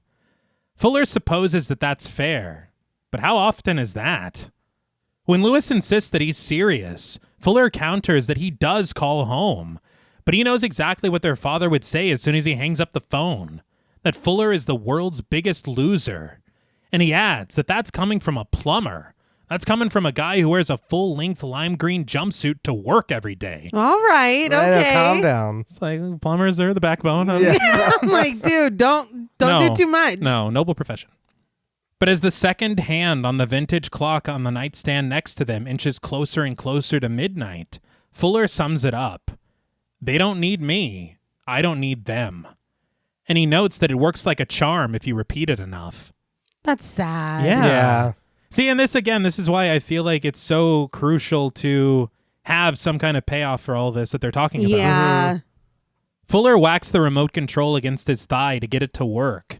But before he can change the station, Lewis hears something just outside of their motel room and directs Fuller's attention to the sound. It's the hissing brakes of an 18-wheeler, the twist of a key that snuffs out its rumbling engine. When the driver's side door slams shut, Fuller rushes to shut off the television, racing over to the motel room window to peer outside into the rainy night. The room dipped in a ghastly green glow. Fuller gazes out of the window and discovers a tall, shadowy figure approaching the nearby walkway. Fuller shields himself behind the curtain as the figure passes by as a silhouette, seemingly on his way to room 17. Fuller squeals. It's Rusty Nail! It's him! Fuller, shut the fuck I know. See, that door is very thin. Yes, yeah. Shut up. It's like, was that black sheep?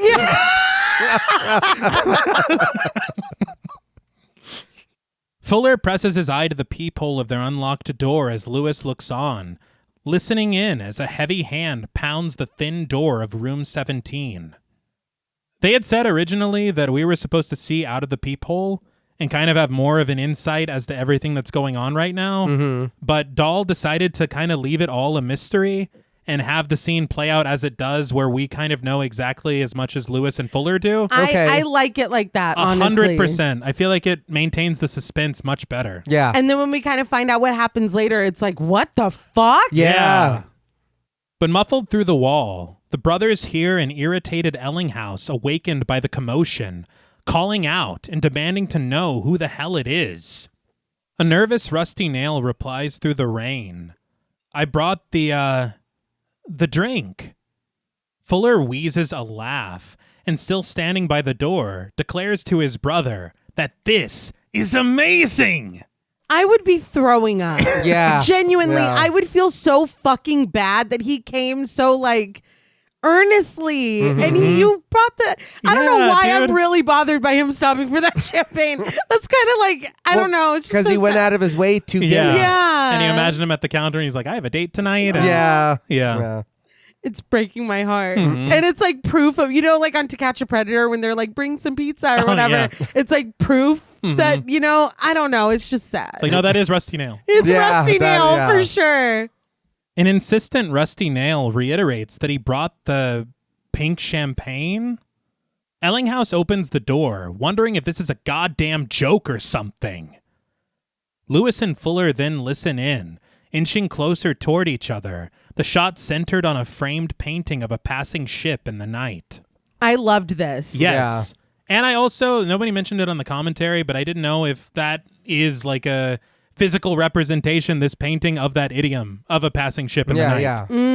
Because that's basically, what's kind of going on. Yeah.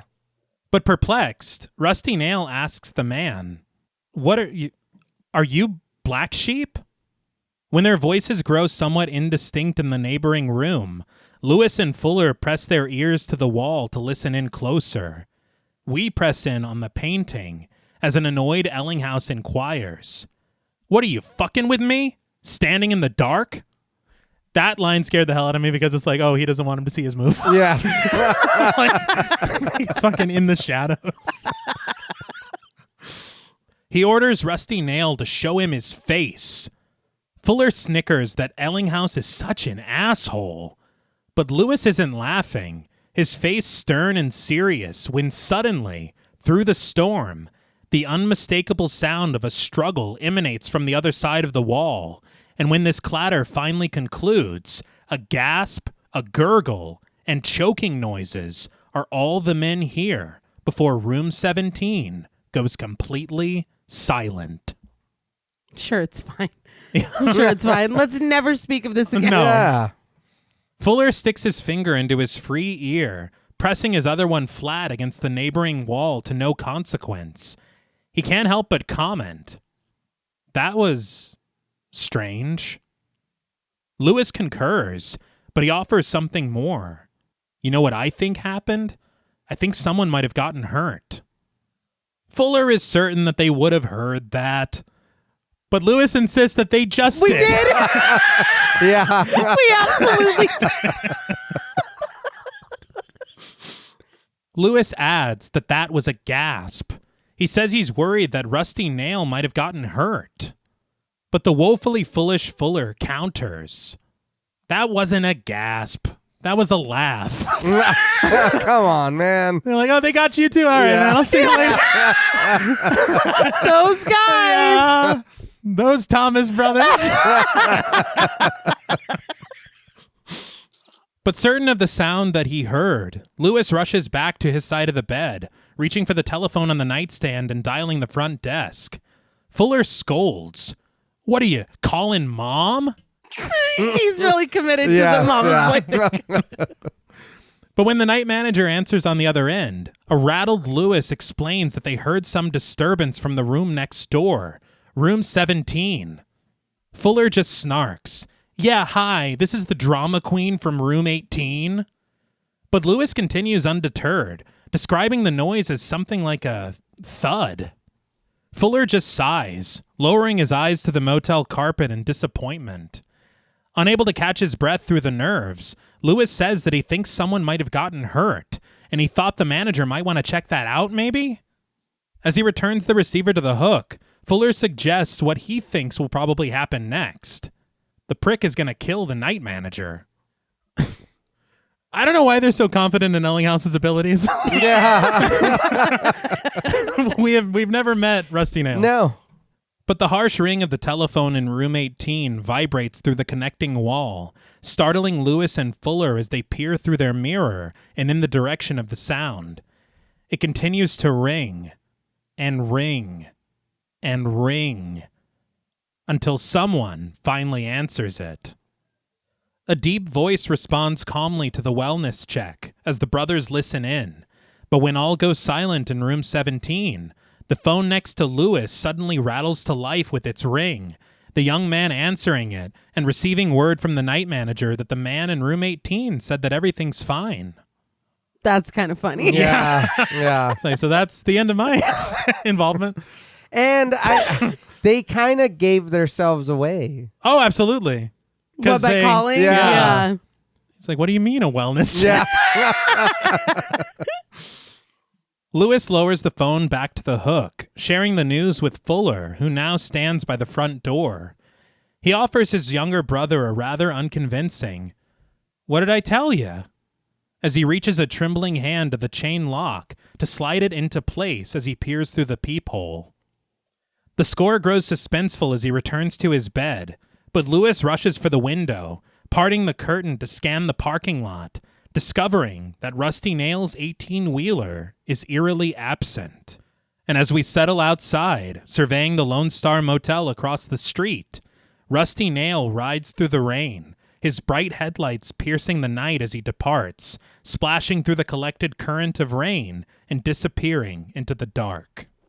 So it fixed itself. I mean, everything's fine. Let's go to sleep. Yeah. He's going to go deliver whatever. Yeah. You know? No. Great. And it's funny because at this point I'm thinking, well, he feels that he's successfully murdered Black Sheep. Yeah. And And now we will never see him again. No. But the next morning, fresh from the shower, Lewis overhears a conversation just outside of the motel room, and stepping out into the room proper, he spies Fuller through the frail curtain at the window, answering the rapid-fire questions of one Officer Akins, played by Michael McCleary. When Akins learns that Fuller is driving cross-country with his brother, The officer asks to speak to him as well, explaining that they had a little incident here last night. Now fully dressed, Lewis steps out of the motel room to join his brother in the parking lot, the officer asking if they heard anything last night, any sounds or anything out of the ordinary. Lewis watches as an uncredited officer makes his way into room 17, and glancing over to the manager's office, he finds another uncredited officer scribbling on a pad as he interviews another group of patrons outside. Fuller answers that honestly they did hear something last night, next door. When he's asked to describe these sounds, Fuller obliges, offering a cartoonish gasp and a choke, annoyed at himself when he doesn't seem to get it quite right. Come on. Yeah, dude. But Lewis crosses over to Fuller, asking what's going on. And always the wise ass, Fuller mildly mocks Aiken's accent, explaining that there's a situation here, apparently. But that's all he knows. Dude, I know you're full of personality.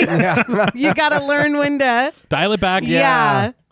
Aikens understands that after around 10:15 p.m., despite what they heard in the night, they didn't open their door again until this morning when the officers arrived. Fuller confirms this, but notes that the noises concerned them enough to call the front desk to try to get to the bottom of it. Aikens is aware of this already, his knowing grin clenching a toothpick at the corner of his mouth as he reveals that the manager also said that one of them had an altercation with the victim. I was like, thanks a lot, dude. Yeah, I was like, Vera said that? We killed him for you, dude. You son of a bitch. Fuller responds that they never met but Lewis's shifty eyes seem to contradict Fuller's statement, as the older brother's confusion clears up when Aikens explains that the victim was Ronald Ellinghaus, who is staying in room 17. Fuller asks, "The huge guy?" He admits to meeting him when he was checking in, but he insists that guy couldn't have been the one who... Lewis interrupts, asking the officer what happened to him, and Aikens just smiles, plucking the toothpick from his teeth as he comments, "It wasn't comely." Fuller has no idea what this means, so Aikens elaborates. Ellinghaus was found early this morning, lying face down on the highway median. I didn't think that he took him. Yeah. Yeah. Yeah, that's wild. That's way worse. Well, so the manager called, he answered and said, "No, everything's fine." And Yeah. we gotta get the fuck out of here. You're coming with me. Fuller finally crosses the finish line. So you're saying that huge guy was the victim? Aikens asks one more time if the men are sure that they have no idea who might have visited Mr. Ellinghaus's room last night. Fuller lies that they have no idea, woefully wishing that they could be of more help. But Lewis summons the courage to ask, "Is he dead?" Aikens answers that Ellinghaus is in a coma. And you know what he's thinking? He's thinking that taking a little look-see might refreshify their memory. What? Yeah. Why would they do this? I don't know. You're giving him too much character. He's not that important. No. Fuller doesn't understand. Take a look-see at what? We cut to the large window of a hospital room in the intensive care unit. Lewis and Fuller arriving in slow motion behind Officer Aikens, who guides them over for the look-see that he promised them.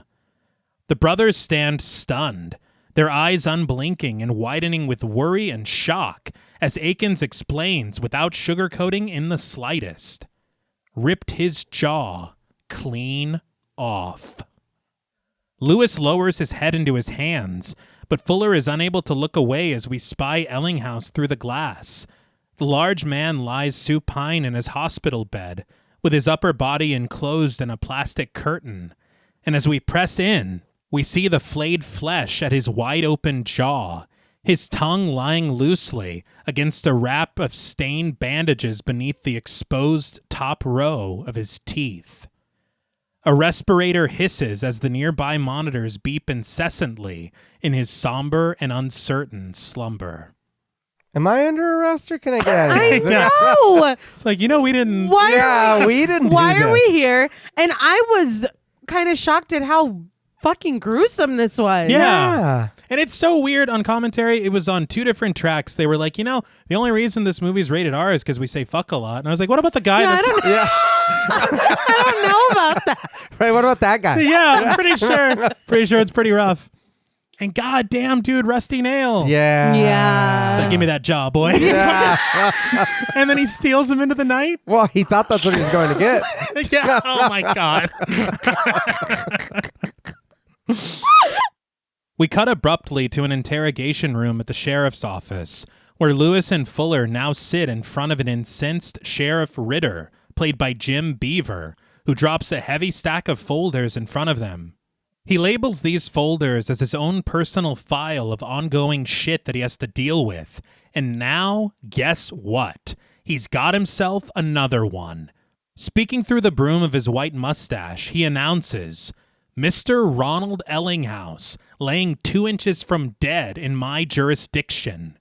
He asks if they want to know why, promptly answering this question for them as they sit silently in their seats.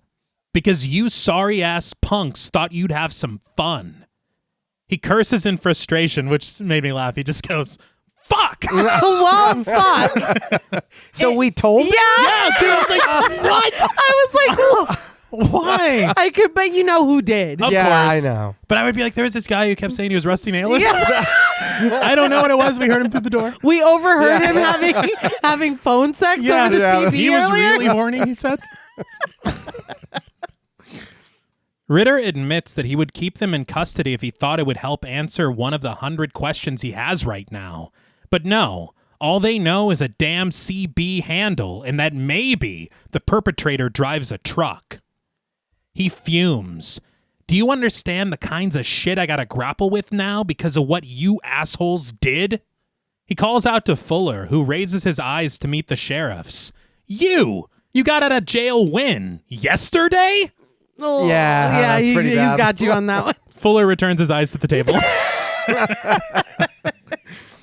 But the sheriff isn't finished, telling both men that he wants them out of here. And through a sardonic smile, he says it'll be like an old-fashioned Western. He wants them out of Wyoming before the sun goes down. Officer Akins returns the brothers back to the front entrance of the Lone Star Motel, the pair exiting his cruiser, and once he speeds off down the street, Fuller approaches Lewis with incredulity. He can't believe that he told the police that they invited Rusty Nail back here. He says that he could have been thrown back in jail, and he wonders if Lewis knows what that would mean. Lewis just replies that a man is half dead because of what they did. Fuller calls bullshit, positing, say you order 10 pizzas for your neighbor, a delivery driver gets there, and your neighbor opens up with an AK-47. Is that your fault? I see both sides because I'm like, how liable are we for this? Right. I would say if it were me, I'm like, we've killed a man. Oh, right. But if it were my friend, I'd be like, you were just having some fun. So I don't know. I That feel is like true. you gotta set some kind of precedent because I feel pranks are getting out of hand, Yeah. Yeah. and I think that's fine if they get in trouble. What does trouble mean? Because Fuller's on his 3rd strike. How annoying is the prank? This. Yeah. Oh, I don't know, guys. Got some bad news, Yeah. Fuller. Yeah. Lewis supposes that maybe it would be their fault, and Fuller just crumbles. Fine, be the martyr all you want. Lewis counters that that's not what he's doing. He's just trying to figure out how he's going to drive away from this place after what they've done.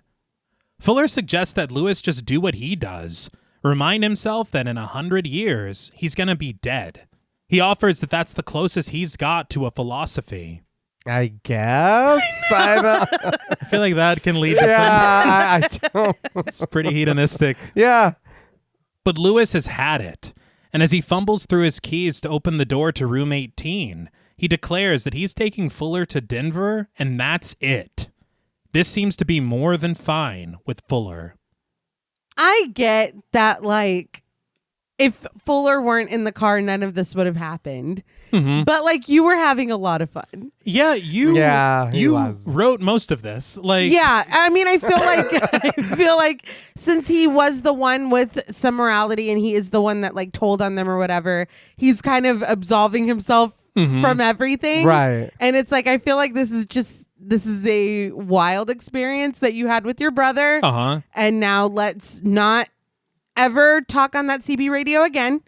And I'll take you where you need to go, and I'm going to go pick up Venna.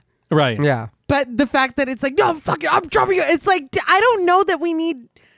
I'll have a different opinion in a little bit, but Okay. I don't know that Fuller needs to be in trouble right now with Lewis. Right. I feel like just it's got to be frustrating when you're watching Fuller take literally zero responsibility. True, Yeah, that's yeah. fair. But at the same time, I feel like this bickering is exactly what Rusty Nail wants. Like, he's getting the better of us. yes.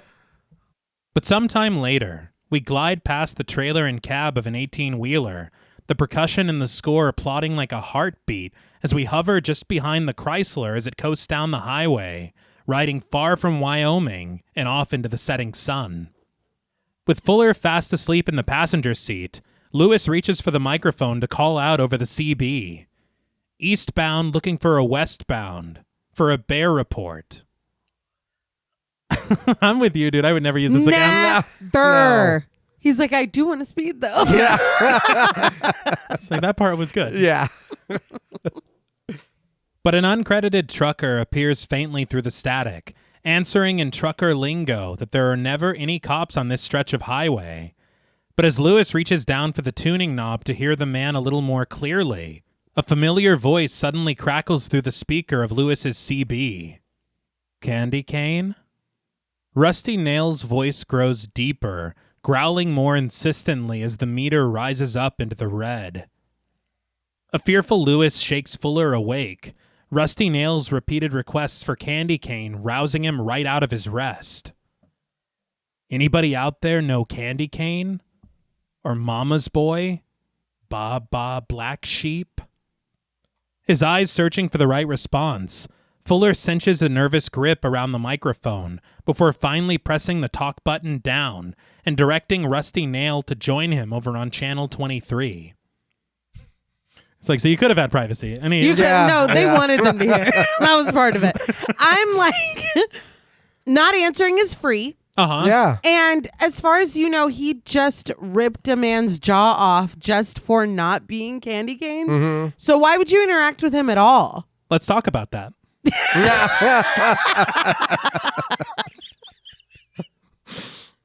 Once he makes the switch, Rusty Nail joins him promptly, inquiring after a deep exhale. Hey, Black Sheep, do you know where I can find Candy Cane? Fuller, the most sincere we've ever heard him, asks Rusty Nail what his deal is. Seriously. But Rusty Nail responds simply that he's looking for Candy Cane. A puzzled Fuller retorts, so you've been driving around all night looking for a voice? Rusty Nail replies with certainty that he's sure Black Sheep could tell him where to find her. I wouldn't answer at all. But if I was this compelled to answer, this is not how I would play this. No. Yeah, no. I'd be like, dude, she no. blew me off too. Like, Yeah. you didn't find her either? Like, I don't know. This is just so stupid. It is. It is. It's almost more antagonistic. Yes. Yeah. What's your Like, you've deal? been doing this Yeah. all night? What a fucking loser. Like, dude.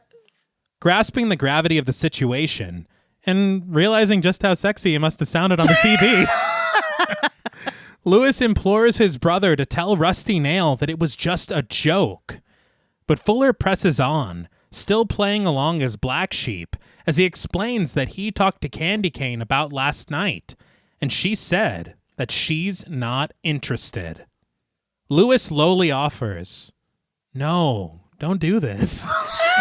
It's like, way to stop him, dude. I know. Like, Jesus Christ.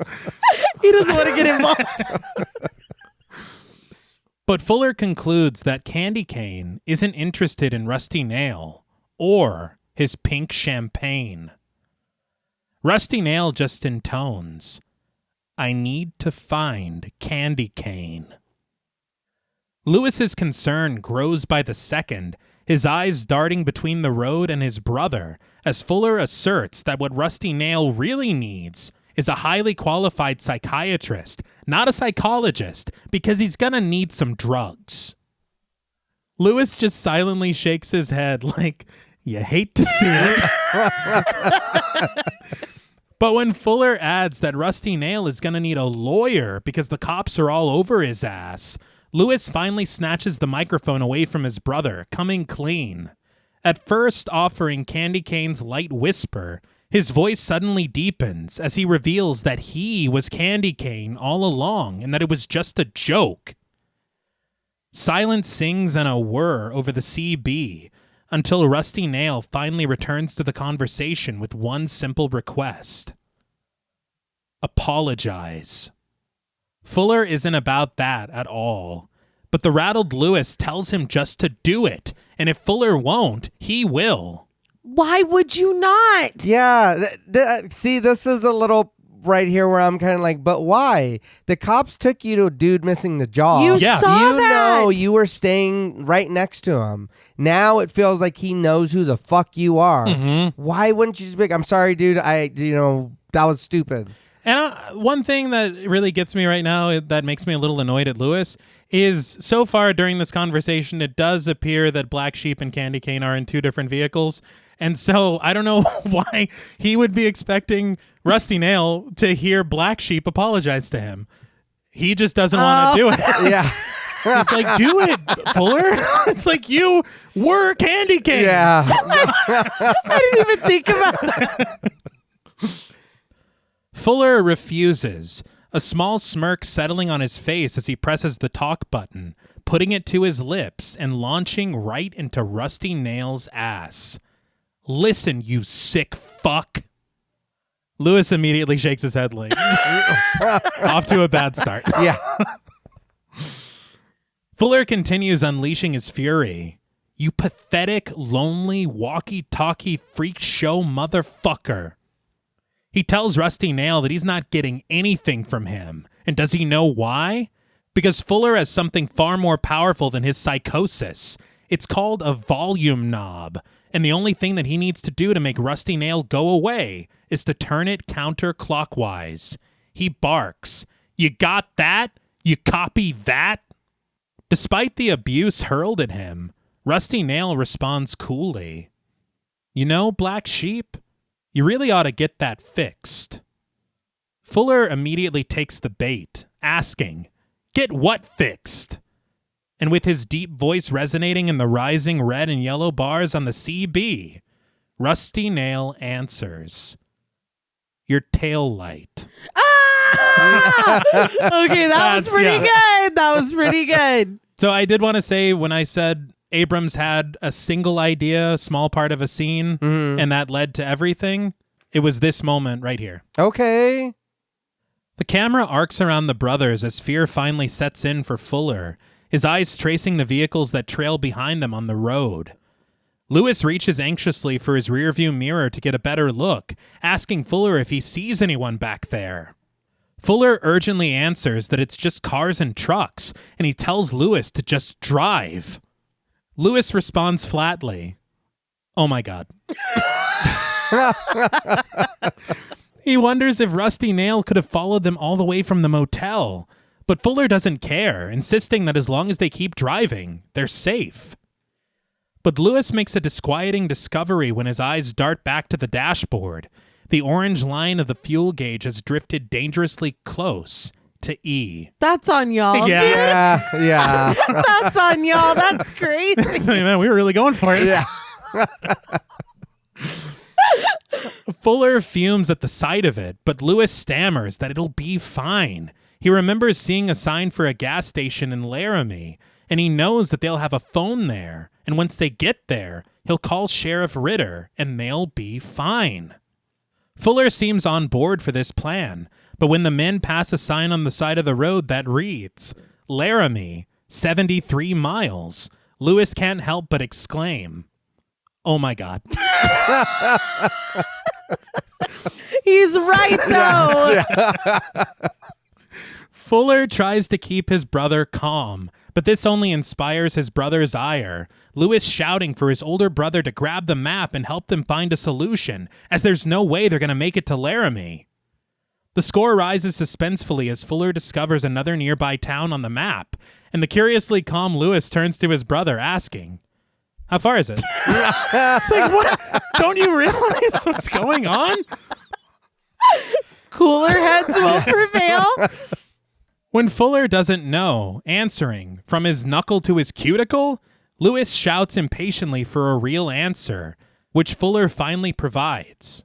About 12 miles. Instead of attempting this trip, unsure that they'll even make it, Fuller points toward an upcoming exit, urging Lewis to take it, and he does, whipping the wheel sharply onto the off-ramp.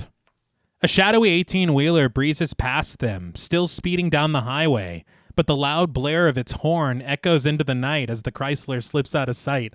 That's like a truck shaking his fist, I guess. Do you guys think that was Rusty Nail? I don't know. Yeah, I don't know. But just off from the exit, the brothers discover the exterior brights of a gas station, beckoning them like a beacon of a lighthouse. Lewis pulls up to park at the pump, the car screeching to a stop as he switches off the vehicle and both men exit. Nerves overtaking him, he asks his brother, "I'll pay, you pump? Or do you want to pay? I don't care." I was like, call the police. Yeah. Jesus. When Fuller answers that he'll pump, Lewis rushes inside the gas station, his eyes tracing the empty aisles and discovering the store to be empty. Give me some Sour Patch Kids while you're in there. This is still a road trip. Yeah. But he finally finds the payphone at the far wall, racing for it and dialing the operator. He urgently asks to be connected to Table Rock, the Rawlins County Sheriff's Department.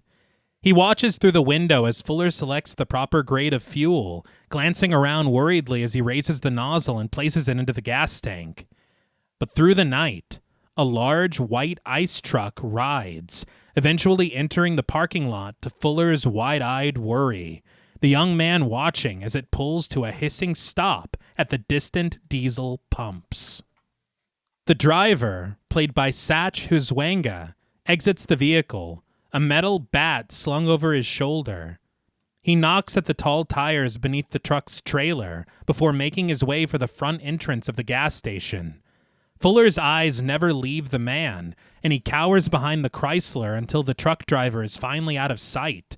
And once he is, Fuller tries desperately to get Lewis's attention through the window of the gas station, his worrisome waves finally catching his younger brother's eye. Fuller directs his attention to the man who's just arrived at the store. He crosses through the aisle behind Lewis, his face occluded by various items on high shelves. But Lewis watches him intently through the shining metal keypad of the payphone. And just as the automated voice of Sheriff Ritter's answering machine prompts Lewis to leave a message, the truck driver turns to look right at him, his intimidating bat still hanging at his shoulder. Lewis just lowers the phone back to the hook instead of leaving a message, making a beeline for the front door, just as the gas station manager, played by Rachel Singer, returns to her post. Before Lewis can make his emergency exit, she calls out to him, "You just got gas?" And Lewis remembers that he hasn't paid for it yet. He drops his credit card onto the counter, glancing over at a display of sharp knives at the side of the cash register, and the truck driver then approaches him from behind to stand in line. I laughed because it's like, what is he going to do? "One knife, please." Yeah. Stab him? That's what I thought. I did too. And not the stabbing part, but I did think he was going to buy one. We do see the trucker. He comes up for the aisle, and he's carrying a bottle of Mountain Dew. It's like he's not here to kill you. No, it was very obvious that this is not the dude. But Fuller still stands at the open door of their fueled-up car, pleading in a whisper for his brother to come on. And we watch as Lewis signs his signature feverishly on the merchant's receipt, bursting out of the store and heading right for the car. Fuller orders him to hurry and to get inside, and he doesn't have to tell Lewis twice. He wrenches the driver's side door open, twisting the key in the ignition, and whips out of the parking lot as fast as he can. The trucker then exits the gas station, and seemingly startled by their hasty departure, he races for his truck to pursue them. But Lewis has put the pedal to the metal, speeding out of the parking lot and onto the road, narrowly pulling just out of the way of an 18-wheeler that's turning into the gas station parking lot. Yeah. I was like, huh? You never know. Yeah. This near collision distracts the brothers as they continue down the road, both of them missing a large yellow sign at the side of it, which reads, Dead End. Peering through the back window, they discover the ice truck isn't far behind them, the score growing frenzied as it follows their every move. Lewis attempts to evade the truck, veering off onto an unpaved road and plowing right through a mailbox right on their way to reach the advertised Dead End, the large exterior gate of a ranch. With nowhere left to drive, the men wait like sitting ducks in their Chrysler, the ice truck parking behind them at a distance, and the driver descending his tall seat to stalk over to them, silhouetted in the brights of his beaming headlights. As he gets closer, the truck driver calls out, Lewis! Lewis! Lewis grips the steering wheel, cowering in fear. He said Lewis! But it's like, how would he know? Yeah. But Fuller hurls a few threats to the approaching truck driver, warning him to stay the fuck back and that they have a gun. And he literally holds his fingers like a gun. Yeah. But the truck driver just creeps closer, knocking his wedding ring against the glass of Lewis's window, calmly answering Fuller's threat. And I've got a MasterCard. The brothers struggle to catch their breath as the truck driver holds it up to them with a smile, Lewis finally lowering his window to retrieve his credit card that he left behind from the considerate stranger. Very considerate. Oh, because yeah. I'd be like, fuck y'all then. Yeah. And just That was a lot. Into the night. But I knew my prediction that I had written down was you forgot your wallet because I thought he was reading the name off his license or something. Yeah. But it's like, dude, this guy was not coming for y'all like that. No. And it's so funny to me that they didn't even try to abandon the car. They're just like, No, yeah. this is it. This is how we die, Fuller. Lewis stutters a thank you, but Fuller just bellows from the passenger seat. Hey, you really scared us, you know that? The truck driver jokes. It wasn't the mustache, was it? Noting that his old lady keeps telling him to shave it. Fuller snarks. No, it wasn't your mustache, man. It's like, we love your mustache, actually. It's really becoming. But he asks what that club thing he's carrying with him is. And the truck driver answers with a scoff. My tire thumper? Shit, I was just checking pressure. In the gas station. Yeah. A bit concerned at their hyperventilations, the truck driver asks if they're sure they're all right to get back to the main road. Fuller quips that, yeah, they're fine now that they're not murdered. But having finally collected himself, Lewis apologizes for giving chase and thanks the trucker again for his kindness. He bids them good night with a pat to the Chrysler, departing from the side of their car and marching back to his parked vehicle to climb inside. Was anyone else positive that this trucker was about to die? Oh, 100%. Oh, yeah. I thought he was going to die at their window. Okay. And then when he started walking away, I was like, your days are still numbered. Your moments are still numbered. Yeah. Relief washing over them, the brothers can't help but laugh, Fuller scoffing. Fucking Fu Manchu, admitting that he's never felt more like a pussy in his whole life. The rhythmic beeps of the truck's reversal echo into the night as the brothers step out of their car to get some fresh air, the pair leaning against the hood. But Lewis wonders, what kind of range is there on a CB? Fuller isn't sure, estimating that it's maybe about 5 miles. But upon learning this, Lewis insists that they need to get to a phone to call the cops in Table Rock and let them know that Rusty Nail is in the area. But a distant noise suddenly disturbs their discussion, Fuller unable to suss out what it could be. But the rumble of an engine returning to life answers Fuller's confused query, as suddenly, Rusty Nail's 18-wheeler crashes through the trailer of the ice truck, splitting it right in half and sending a cascade of frozen cubes clattering across the dirt. So this is not what I was expecting? No. At all? No, this is a bit bigger than what I Yeah. thought. And they had said this was a real stunt. Damn. Oh, okay. They said the only part that was augmented with CG was the ice cubes. Okay. They exploded the truck for real and then had the truck drive right through it. Damn, that's really cool. Yeah. But steam rising in its wake, the massive vehicle looms large and menacing, speeding right for the parked Chrysler. Lewis and Fuller rush for their seats, Lewis struggling to start the engine, but when he finally does, he floors it, smashing through the gates in front of him and giving chase, Rusty Nail gaining on them in his perilous pursuit. The score screeches as Fuller reaches for the microphone against Lewis's protests, putting in a frantic call to the police as Lewis banks around a curve, drifting through the dirt to outmaneuver the much larger vehicle behind them. Hopeful that they've lost him, Lewis glances backward over his shoulder, his eyes everywhere but the road in front of him, unaware that he's heading right for a tree. Thankfully, Fuller's frantic warning prompts him to turn the wheel, spinning out and crashing to a stern stop with the side of the vehicle rather than head on. But when Lewis tries to make a hasty retreat, he soon realizes that he can't get any fucking traction.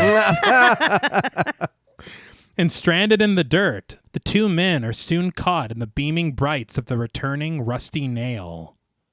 One thing they said that was pretty interesting to me is Rusty Nail's headlights, the 18-wheeler, they replaced regular headlights with airplane landing lights. So that they're much brighter and more menacing. Yeah. But they also aid to light the scene in filming That's it. smart. Okay. And I think that it works so well because a lot of these shots, you feel completely blinded by this thing. Yeah.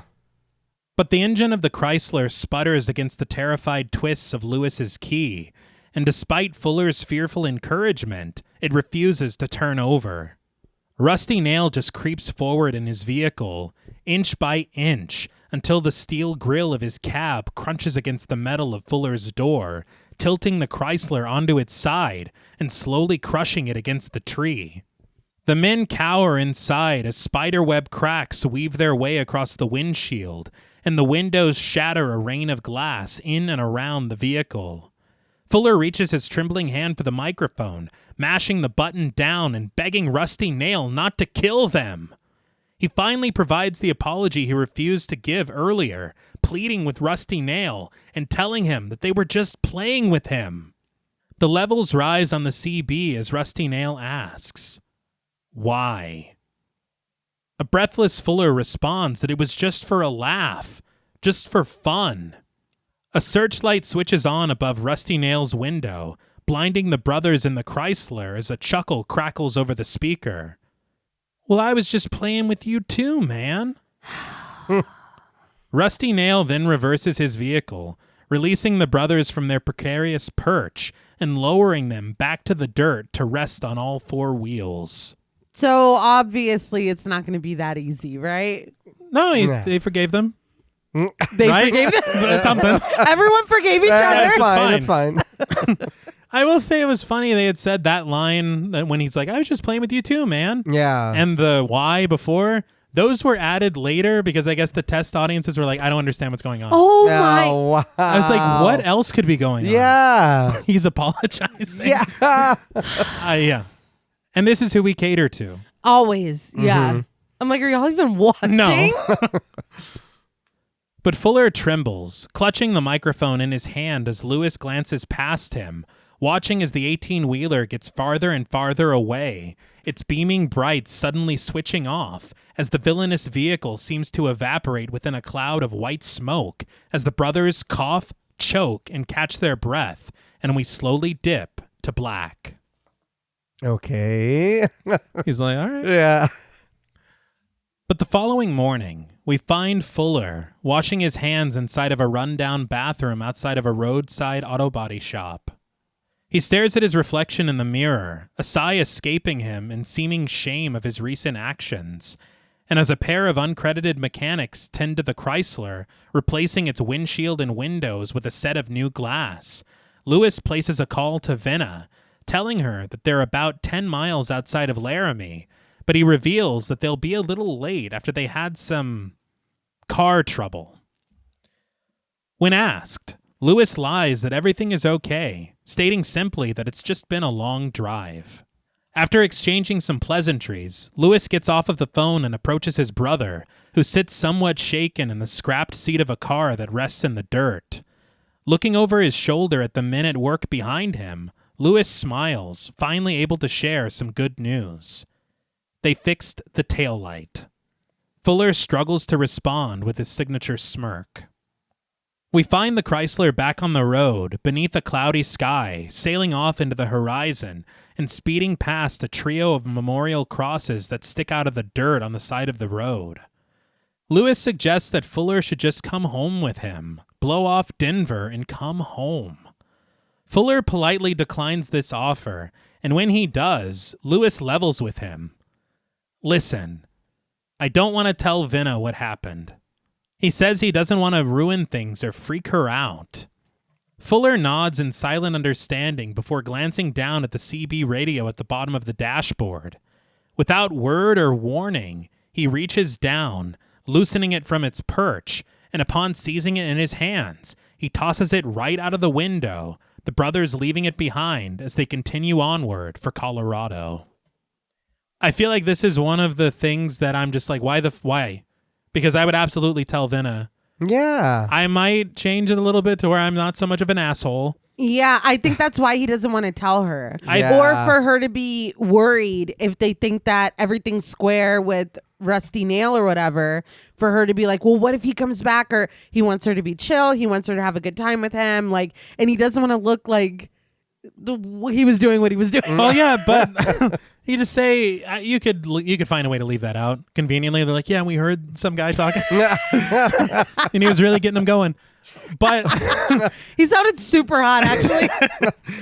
But I think that, I don't know, it's maybe it's just a matter of like trying to have a bit of an icebreaker because you haven't seen each other in a long time. Yeah. In person, and this is a wild story that is worth telling. Like when we pick her up? Yeah. Oh, yeah. You know? Yeah. So him saying that, I was just like, that, this is only going to lead to further. That part. Yeah. But it didn't surprise me that he was like, let's just sweep this under the rug. That did not. But they finally reach the campus, Lewis standing outside of Xxena's empty dorm room and offering a bright smile when she raises her eyes from her book and offers him a kind greeting. They exit the dormitories for the courtyard together, Lewis carrying Xxena's bags for her, as he explains that the color of the car might not be so great, but he promises that it's spacious. And upon spotting the vehicle in the parking lot, Xxena gushes that she loves it. But Fuller, who sits on the hood of the car, finally catches sight of Xxena, his eyes rising up her legs and all the way up to her smiling face, staring at her in a stunned stupor. Fuller. Yeah. Xxena asks Lewis how long he's had it, acknowledging that it doesn't look too beat up.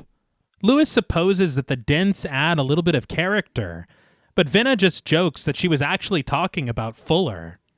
Xxena extends her hand for Fuller to shake it, commenting that it's been a while, and when Fuller meets her halfway with a handshake, he can't help but concur. Yeah, it has been a while. Xxena asks Lewis if they've named the car yet, and Fuller interrupts, slapping his hand against the hood and sharing that they were thinking of calling it either Tad or Lewis's shitty Newport. Xxena just smiles, leaning in through the opened window to set her purse in the back seat, oblivious to Fuller smacking Lewis's arm to get his attention and silently mouthing, "She's hot," to his younger brother. Come on, dude. I've told you, you said you knew that I liked her. Uh-huh. Yeah. What the hell? But before they can climb inside the car, Charlotte, Xxena's best friend played by Jessica Bowman, pulls up alongside the Chrysler in her BMW convertible. She wishes V a good summer, prompting Xxena to introduce her to who she calls the infamous Thomas boys. If she only knew. Yeah. Jessica Bowman. She was in 87 episodes of Dr. Quinn, Medicine Woman from 95 to 98.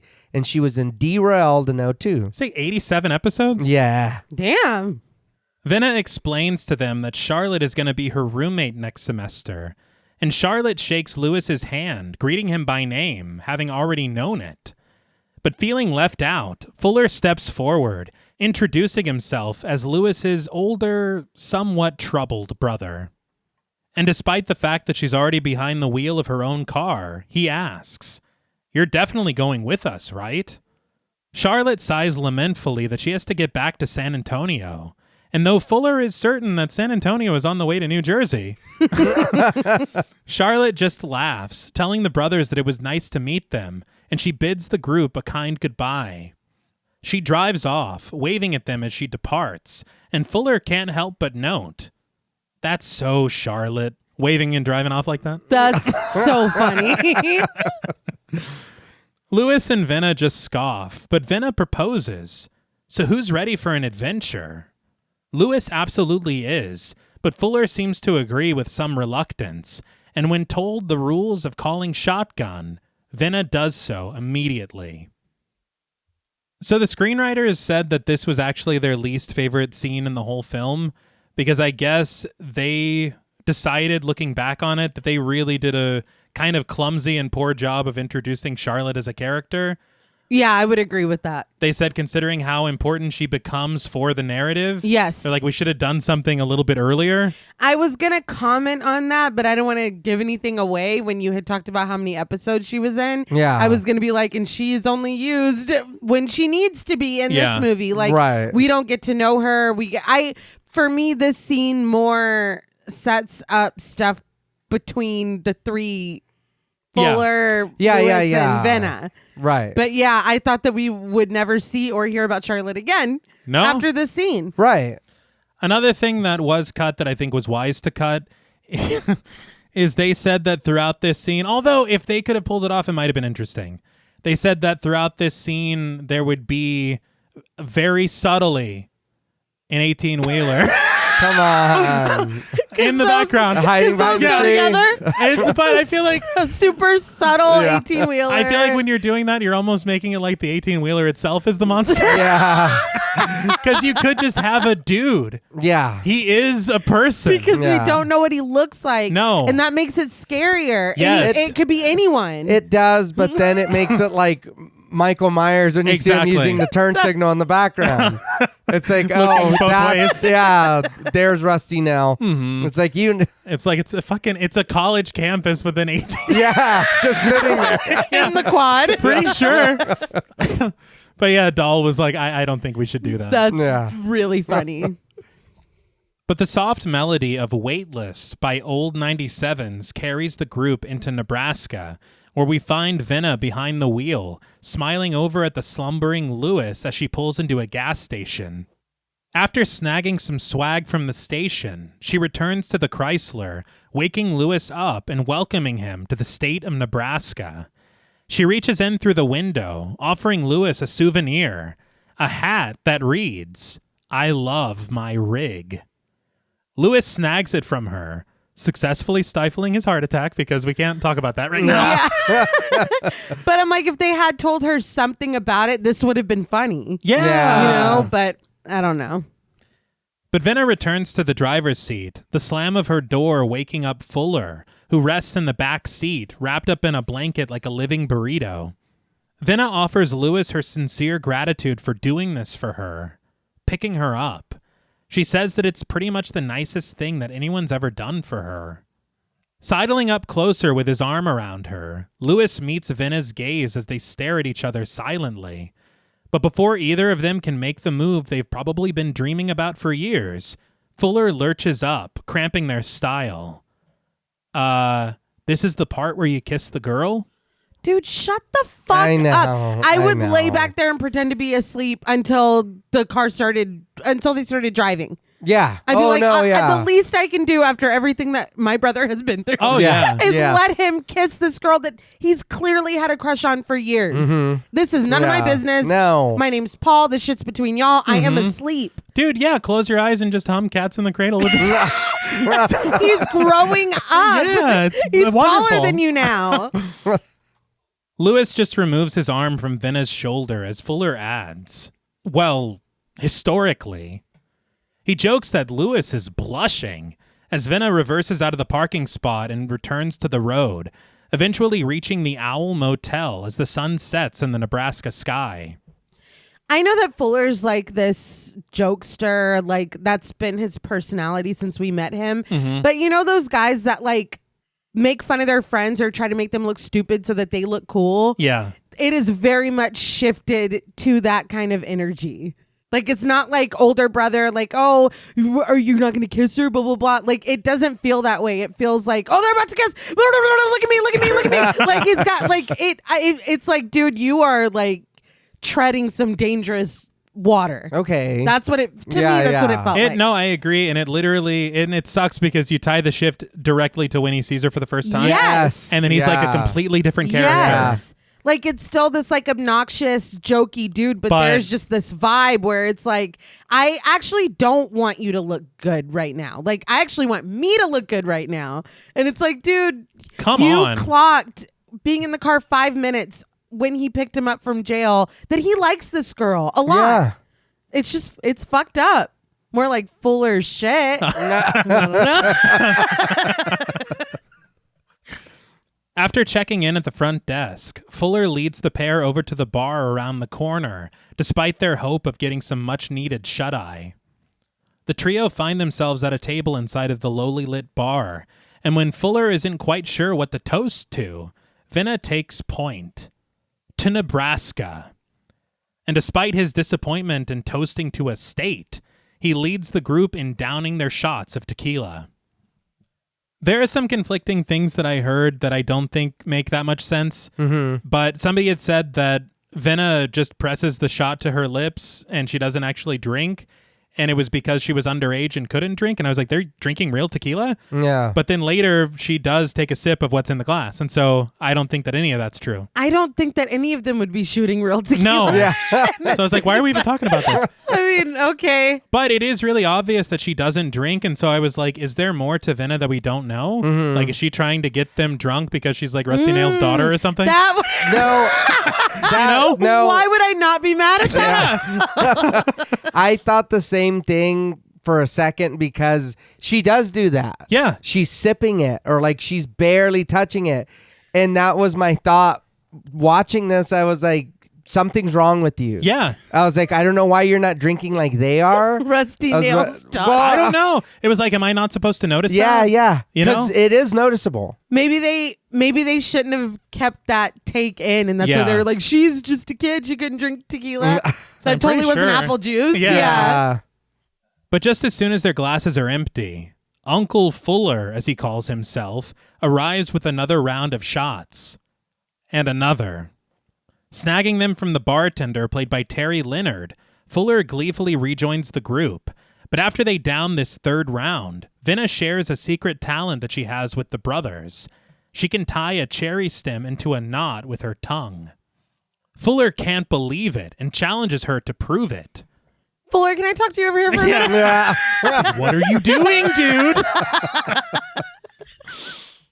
The three of them each reach for a maraschino cherry on a nearby napkin, quickly chewing the small fruit and popping the stems into their mouths.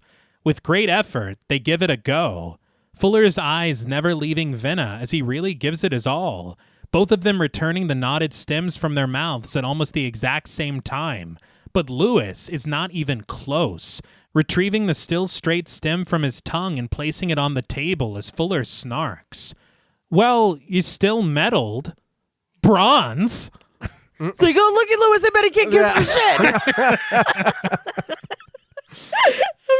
shit. Dude, stop. Yeah, just again here you could have been like, you should teach my brother. Right. You know that he likes her. Don't fucking. This isn't wingman mode. No. This is no. This is crazy. Yes. Yeah. To make matters worse, Vinna daps up Fuller. It's like, damn, dude. And a very dejected Lewis excuses himself to the men's room. And I don't even think he uses the bathroom. He just puts his head against the wall. Yeah. I was like, Yeah. damn. He's like, what are you doing out there? Yeah. Get your fucking head in the game. He's pointing at the mirror. But back in the bar, as Fuller browses the selections at the jukebox, Venna sidles up to the bar to order another round of shots for the group, as well as a pack of matches. The matches were supposed to mean more, but the studio got really pissed off when Venna was smoking cigarettes in the film, and so they made them cut it. Oh, okay. Okay. So she's just a pyromaniac Yeah. in this version. But one of the locals, played by James McDonald, takes notice of Venna, calling out to her as he rises from his stool. "What's your name, sweet thing?" He approaches her, puffing his cigarette and repeating to himself when Venna doesn't initially answer.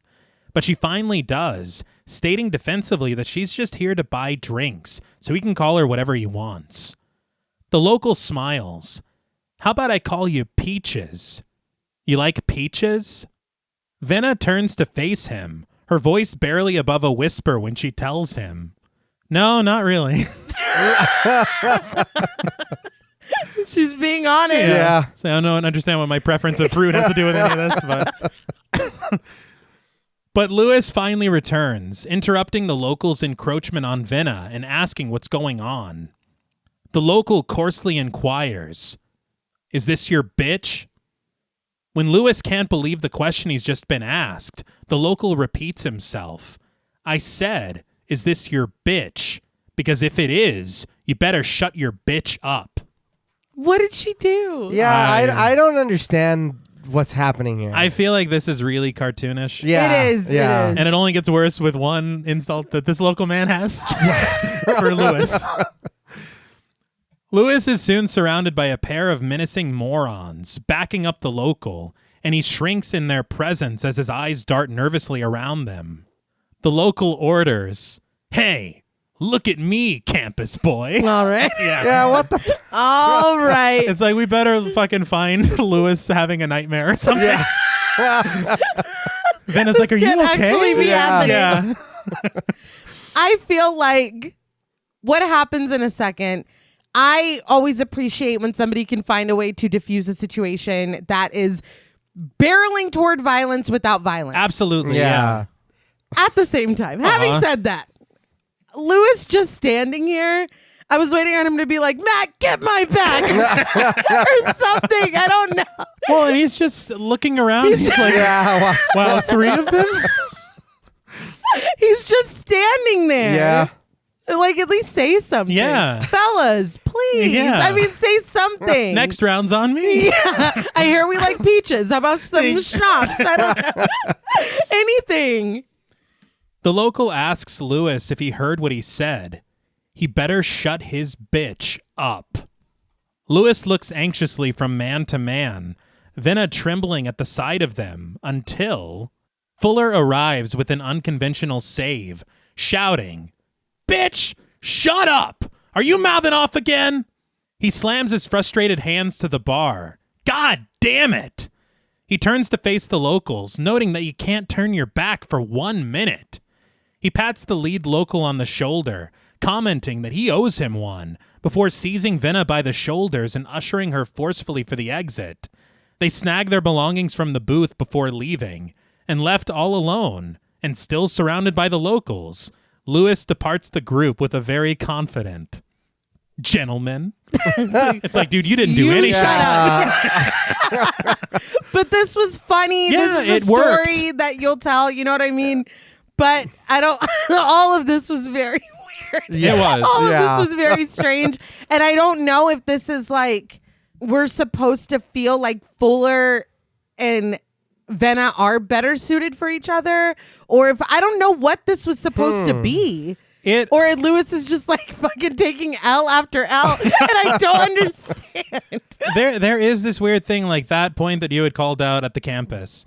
From that point, Lewis and Fuller kind of changed their behavior, and it seems like Lewis really takes a back seat for the rest of the film. Yeah. And it's just Yeah. really strange to me. Yeah, it does make me curious because I'm going to be honest, something almost exactly like this happens in Kingpin. Oh. So I'm very curious to know if they liked that and they were like, we can put that in this movie, but change it just a little. Because it's almost exactly what happened. That's hilarious. And it's like, that's funny. Maybe they did. Yeah. I don't remember that movie at all. That movie's so I haven't funny. seen that I in think so Lin long. Shaye's in that movie for some reason. Wow. Yeah. For some reason. Yeah. Something that is a bit confusing now that we're kind of stopped and talking about this aspect. Mm-hmm. They had said that I guess they filmed potential scenes of romance between Xxena and Fuller and Xxena and Lewis. And they did both of them to kind of have both of them to see which way they wanted to go. Yeah. Strangely, they're both cut and not present in the film. Mm-hmm. But that scene where they were in the car and Vinna was like, you know, this is the nicest thing anyone's ever done for me. That was added after the fact because they realized that even in the finished product, there's nothing really here between Vinna and Lewis after they meet in person. There's not. Yeah, if no. you take that out, there's not. Yeah. Yeah. And then from then on, it's just like the Fuller show. Yeah. It's just Fuller House. And I don't understand why they would go that route. I think for me, it does show that he's the older brother. Yeah. I do get that it's like he's older or he's supposed to be the older brother and he's trying to, I guess, take charge or he's trying to whatever. But it does feel weird because you do notice Paul Walker not as much doing it or like saying anything as Fuller is. Yeah. It wouldn't feel as weird if he wasn't so like obviously trying to angle in. Right. Mm-hmm. There are outright scenes that are coming up where Fuller is driving the car and Vinna is riding shotgun and fucking Paul Walker's in the back seat, number one. Number two, there are shots where we don't see him at all. Yeah. So I don't understand. I don't get it. I don't know if the test audiences are like, man, Fuller's cool. And then Yeah. But oh my god, dude, we gotta stop. We gotta stop the madness. Yeah. Tell the story you're trying to tell. yes. Yeah. Period. Yeah. But on the second floor of the motel, Fuller walks Vinna to her door. A bit tipsy from the tequila, she fumbles her key, leaving Fuller to scoop it up from the ground and unlock it for her. But in doing so, Fuller leans a little too closely, freezing in front of Vinna as he longingly looks her over. Vinna offers a coy smile, asking, "What?" But before Fuller can answer, Lewis arrives, which inspires his older brother to take a big step back. No way you didn't see that. Yeah. No way you Yeah. didn't see and notice that. And reminder, the only reason that Fuller is here with us is because you bailed him out of jail. Yeah. Like, please, Lewis, like, do something, say something. Yeah. He calls Sheriff Ritter. He's like, it was fucking... I hate to say it was my brother. He did it all. Here you're looking for candy cane, bitch. Is Lewis genuinely crying? Or Yeah. is he faking It's it? an act. He's checking his watch as he's doing it. They each trade some awkward haze back and forth, but Lewis shares with the group that he's got a plan, suggesting that they never go back to that place again. Good one. Vinna just smiles, sighing that she can't wait to never go back there. But excusing herself to her presidential suite, Vinna snags her key from Fuller, whose eyes stare at her sweetly, until Lewis excuses the both of them to their spinning hotel room. Like, yeah, the much better joke. I'm sorry. And we are excusing ourselves for the evening. He's like, fuck, Fuller, you're making this really difficult for me. Can you chill out? You're throwing off my whole vibe. They bid each other goodnight beneath the red neon light, the brothers retiring to their room downstairs, with Fuller stumbling as he rushes to check the beds in order to pick the best one. Lewis collapses on what is deemed to be the second best, but Fuller finds a small folded card on top of the television. He boasts, "See? I told you this was a good place." He peruses the porno channels listed on the card, wondering if Lewis is in the mood for a story or like a collection of scenes. What is going on? I know. Come on, dude. What is happening? It's like, where are the screenwriters? Is this all ad-libbed? It's fucking turned into Curb. Yeah. When the now sleeping Lewis doesn't answer, Fuller scoffs his disapproval at one of the options. She isn't a Navy SEAL. Takes me right out of it. It's like, Steve Zahn is hilarious. Yeah. He is, but it's like, you're doing this for yourself? Yes, yeah. With an adult film appearing on the small screen across the room, Fuller settles into a seat at the center of his bed. The camera arcs around him as Fuller lets out a deep sigh. Vinna's great, man. He looks over at his slumbering brother, deciding that now is the perfect time to confirm. I mean, you guys are just friends, right? I mean, that's what you said, right? I know you're fucking lying, dude. I know. Lewis lies sleeping. I mean, you're just hanging out? Because if it's anything more than that, tell me right now, and I'll just... He raises his hand. Beep, beep, beep, off. Come on, you know, dude. You don't need to ask this while I'm asleep. Right. Lewis lies sleeping without an answer, and with his younger brother now forced to forever hold his peace, Fuller smiles. Great. You fucking piece of shit, he dude. sucks. That is Come on. crazy. I can't get over it.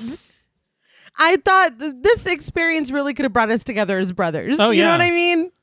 Well, I mean, I remember, did they ever make up after their argument at the motel when he's like, it's Denver, and then fuck you? Did they ever? Oh, yeah, I don't think so. We Maybe just forgot not. about it. Yeah. Fucking Fuller didn't. Vinna stands in a robe at her bathroom mirror, brushing her hair when there's suddenly a knock at the door.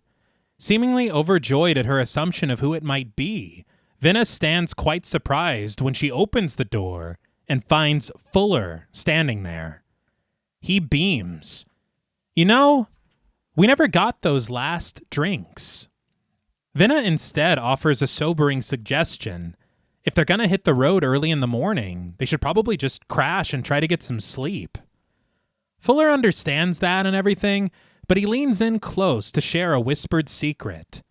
He's a licensed bartender. He holds up a brown bag and a couple glasses of orange juice, noting that he'd show her his license and all, but his hands are full. I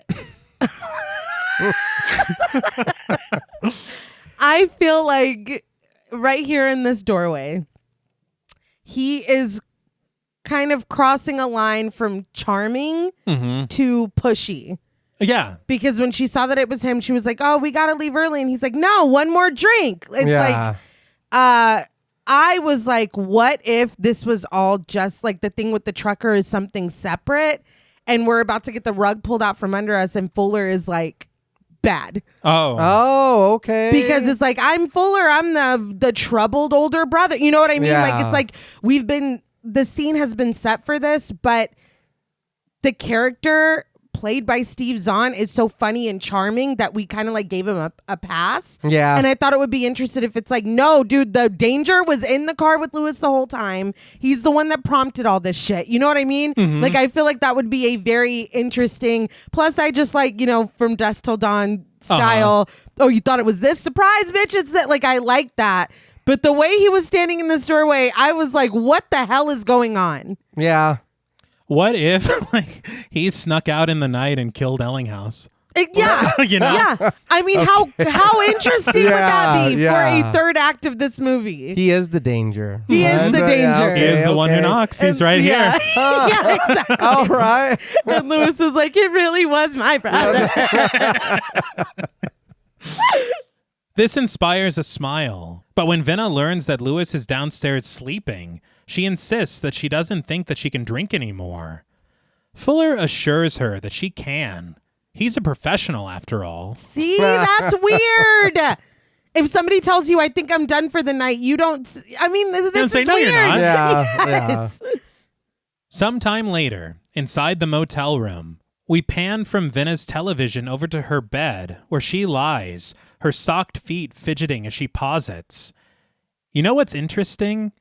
Nobody knows where we are. We're just out there, floating. Fuller just continues mixing their drinks, and when they're finally prepared, he takes a seat at her side in a quite familiar fashion. Xxena notes that if someone wanted to find them for some strange reason, they couldn't. Interesting. Yeah. Again, this is leading me to think, I'm like, is she bad?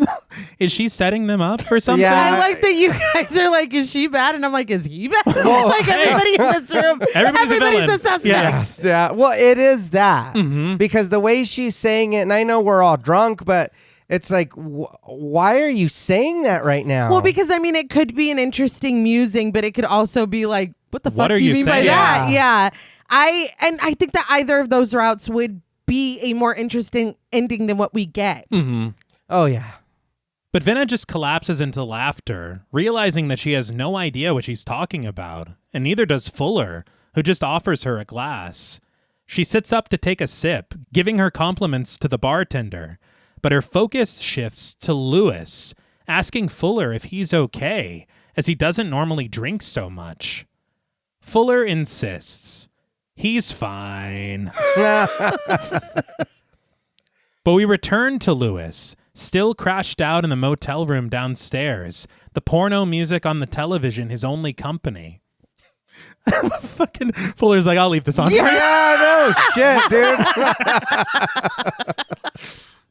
But the phone suddenly rings next to him, its rattle slowly rousing him out of his slumber.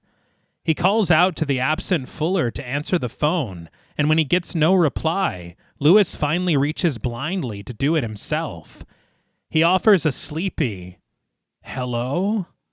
But the deep voice of Rusty Nail on the other end stirs him swiftly, Lewis lurching upward as the terrifying trucker rasps. "Now I thought you said there was no girl." The score pulses dramatically as Lewis, now wide awake, searches around the room for Fuller as Rusty Nail repeats himself. "You said there was no girl." Lewis instinctively lies, assuring Rusty Nail that there is no girl. Like, we're fine. No more towels, thank you. But he prompts the perfect counter. "Then what's she doing in the other room? With your brother?"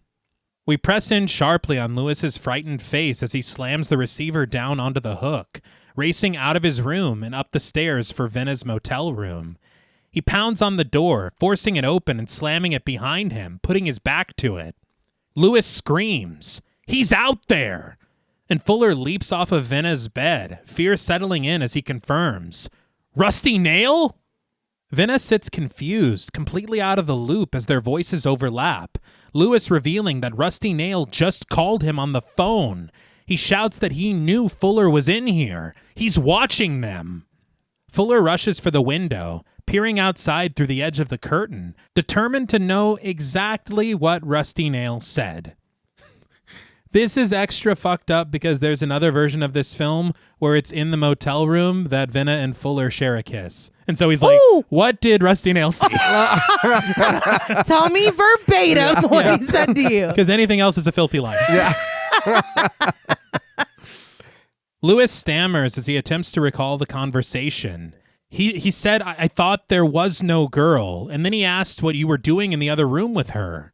Which Lewis realizes is a pretty fucking excellent question. Yes, keep pulling that thread. Because I wouldn't even, I'd be like, hey, what the fuck is going on in here? Like, I wouldn't even, I'd forget about Rusty Nail. Yeah. He's just stalking his way up the stairs. Yeah. I've completely forgotten why I came in here. But Fuller breezes past this inquiry, instructing the panicked Xxena to get her things because they're leaving now. Xxena laments that she already paid for the room, but Lewis just barks in return. Do it. You paid for the room and now it's time to read it. We got to get the fuck out of here. Xxena rises from her bed, wondering exactly how scared she's supposed to be. But when the telephone suddenly starts to ring on the nightstand next to their mixed drinks, Fuller provides the proper answer. Much more than usual. The trio bursts out of Vena's motel room with their things, getting their shit rocked when they rush downstairs and right into a random uncredited businessman, fearing for a moment that he might be Rusty Nail. When they interact, they do, but Fuller goes, no! It's like, calm down, dude. But they quickly pile into the Chrysler, all three of them in the front seat when Fuller whips out of the parking lot, clumsily correcting their course as they set out for the open road. But seeing as they aren't being followed by anyone, Vena demands to know what the hell is going on. Lewis just laments. He knows we're brothers. How the hell does that happen? Which is a really good question. Yeah. Which makes me think it's like, do you have an accomplice? Yeah. Do you know someone who knows them more than Black Sheep and Candy Cane? Mm. He doesn't. And Mama's Boy. And Mama's Boy. Yeah, sorry. Man, he's busy. And a dual role. Yeah. A frenzied Fuller just shouts that they need to go to the police, get off the highway, and then go home. But when Vena doesn't let up, Lewis finally shares that something really weird happened to them before they picked her up, and he didn't want to tell her because he didn't want her to freak out. But Fuller notices something in the road. A trio of signs vandalized in a black spray-painted message. Look in the trunk. Look in the trunk. He must mean trunk. Lewis just gives Vena the short version. There's a sick guy out there. He's like, so we were trying to get this guy hard so we could laugh at him, right? Yeah. So Vena's like, wait. I gave the performance of a lifetime. Critics were calling it. Vena asks if Rusty Nail did something to them, and Lewis admits honestly, because of something we did. Vena demands to know what they did, but before Lewis can answer, Fuller screeches to a stop at the side of the road. Lewis wonders what the hell he's doing, and breathlessly, his older brother replies, he wants us to look in the trunk. He says that there were signs back there, spray painted. Look in the trunk. Lewis asks what makes Fuller think that they're for them. I love the level of denial that Lewis is in. Honestly, I respect it. But this reveal made me fucking laugh out loud what you're about to say. Lewis's answer lies painted on the road sign ahead of them. Black paint marring the blue rest area sign, clear as day, and it reads, Lewis. So the message is, look in the trunk, Lewis. Lewis. Yeah. So do the following signs say and Fuller? Was he wrong and he just assumed that Lewis would be driving? Yeah. It's like, that's the only thing I got wrong. It's like, I was so close. This is very cartoony. It is. It's really, really funny. Because again, the amount of foresight. Yes. Yeah. And mind you, we're all drunk. Wasn't the room spinning 30 minutes ago? Yeah, I'm sober now. Oh, yeah. I'm vomiting now. Yes. They pile out of the car, Fuller's nervous fingers navigating the keys to unlock the trunk as Vena can't help but comment. It's a pretty elaborate thing to do, painting those signs. You don't understand how hard we got this guy. We really had this coming. But before Fuller can open the trunk, Lewis pulls him away, imploring him not to.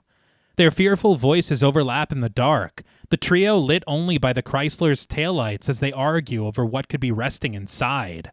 A head? A body? A bomb? Rusty Nail himself?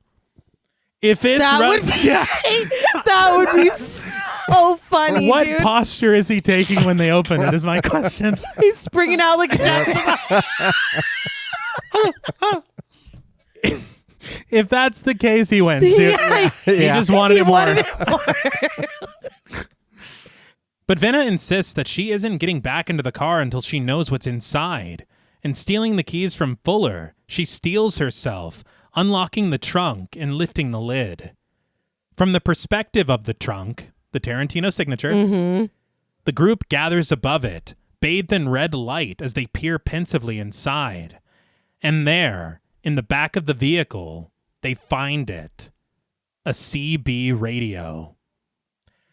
Is this their radio? Yeah, it looked like shit. Yeah, I think it's the one that they had. Yes. Wild. Yeah. So at this moment, I'm like, okay, he's drama. Like, Yeah. this guy's Yeah. petty as Yeah. hell. And I'm kind of here for it. He bought the pink champagne. He did. That was mean. Yeah. Does he Well, take Lewis it to... said that. And he was right, but he didn't do anything to stop it. No, he encouraged it. He did. And has Rusty Nail taken it too far? Maybe. Maybe. Yes. I would say yes. Yes. Yeah, he did tear I a think- man's jaw off his Yeah. face. I think And he that did. was just the beginning.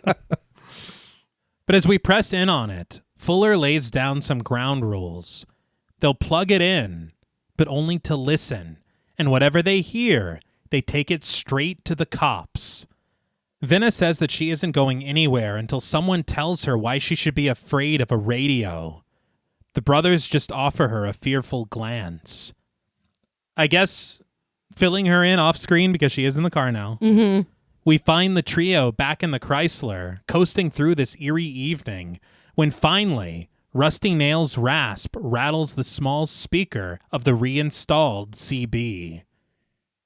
Candy cane? Are you there? But he corrects himself. Oh, that's right. I don't mean my candy cane. I mean yours. Venna.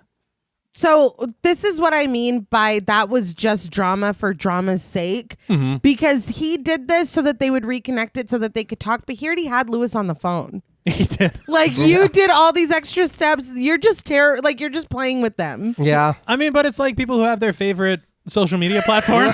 I don't want to talk on the Let's phone. take this over to Instagram. Yeah, dude. This isn't a Twitter conversation. Venna wonders how the hell he knows her name, but Fuller just barks back that they're not going to get into it with this guy and to just let him talk all he wants. He looks over his shoulder into the back seat, demanding for Lewis to tell him where they're going. But Rusty Nail continues on the CB, his cold voice inquiring, "You know when a corpse can't be identified? No next of kin? No one to claim the body? What they do is they cut off all the fingers, all 10 of them, and then they cut off the jaw. They cut off the person's jaw, and they put it all in a jar with some number on it." A woman whimpers in the background, startling Venna through the static as she realizes, "Oh my God, that's Charlotte." Who? I'm just kidding. Yeah. I'm just kidding. Briefly. Yeah.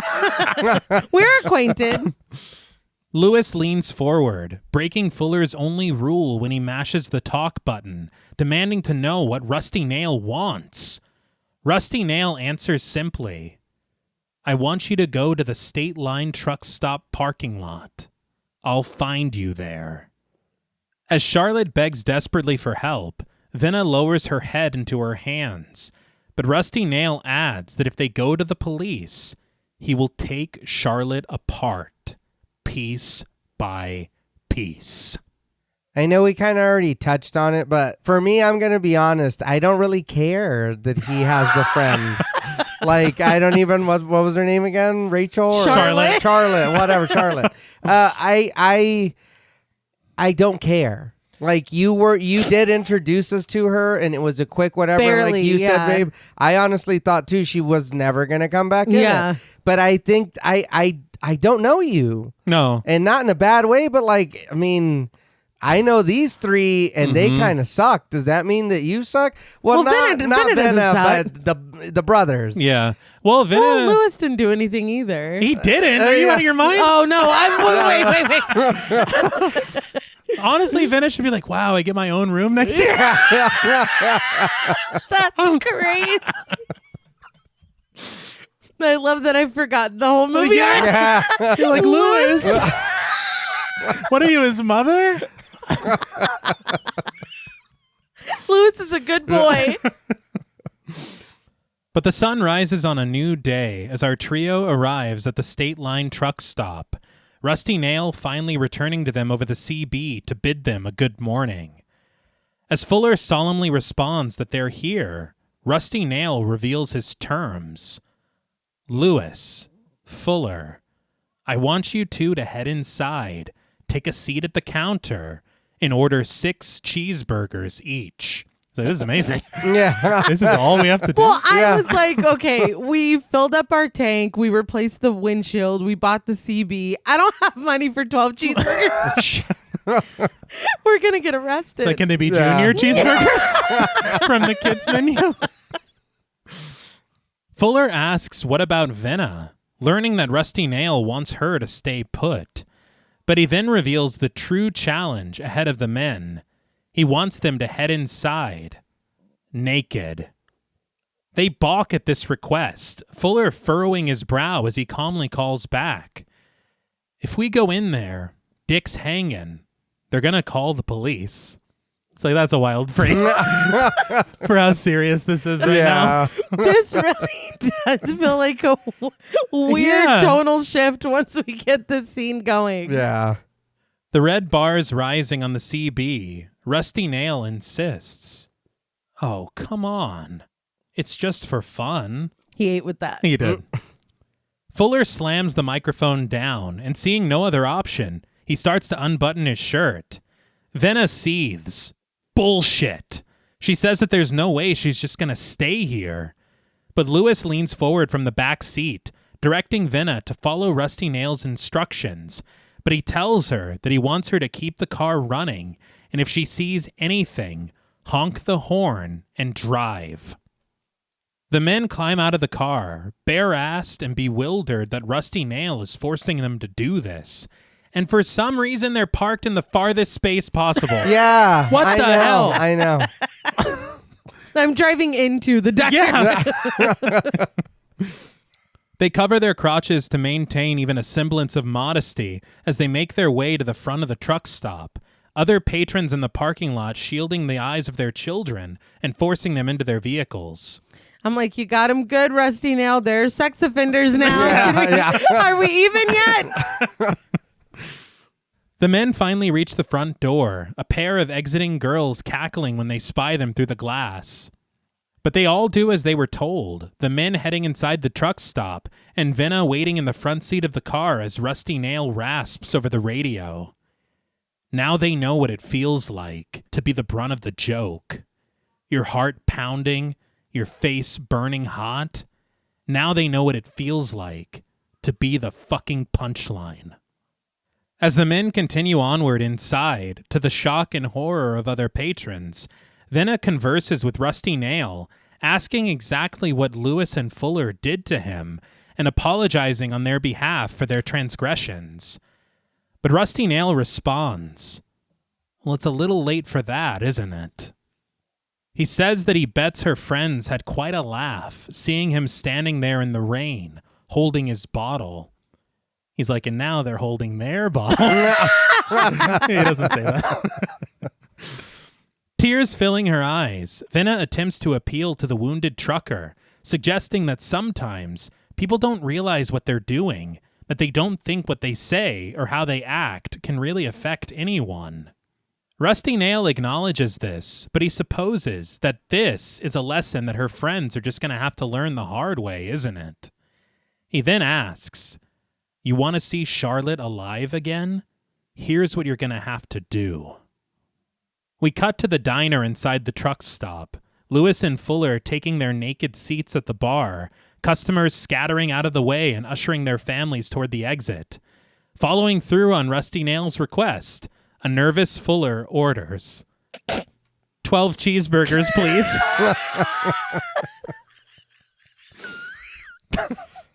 Unless you have a wad of money in your crack, dude. I don't know how you're paying for it. The server, played by Gwenda Deacon, glances back and forth between the men, and instead of asking the obvious question, she relies instead on muscle memory. You want fries with that? This is what I'm like, what are we doing? Yeah, dude. What the hell are we doing? Even on commentary, J.J. Abrams was like, I'm sorry about that. I don't know what we were doing. But the truck stop manager, played by Robert Winley, arrives, exhaling a disappointed sigh as he leans down to the men's level at the bar. He asks if this is some kind of fraternity stunt, commenting that if this wasn't his restaurant, But the brothers whisper frantically that there's a man out there who's going to kill their friend if they didn't come in here like this. It's not funny, but like it is kind of funny because like this diner manager could be Rusty Nail. Yeah, that's true. Honestly, we don't know. No. Hilariously, the manager interrupts him. He goes, guys, because if this wasn't my restaurant, I was not done. He said, I'd say it was a pretty good one. He's like, I'm getting my line out. Yeah. Fuller emphatically insists that they aren't joking, but when Venna suddenly lays on the horn outside, he and Lewis race for the exit, everyone stopping to stare as they depart the truck stop. But a lone voice is heard laughing as they leave. It is speculated that that was Rusty Nail laughing, Huh. but I don't know how that's possible. Yeah. Yeah. Unless he's in the corner bearing his soul to a CB at the same time. We'd be able to hear him. Yeah. Then he pops up to go, ha ha. Yeah. I will say, with how much is left in the film, this is where that first original 29-minute ending begins. Oh. Okay. And we'll talk about that a little bit later. Yeah.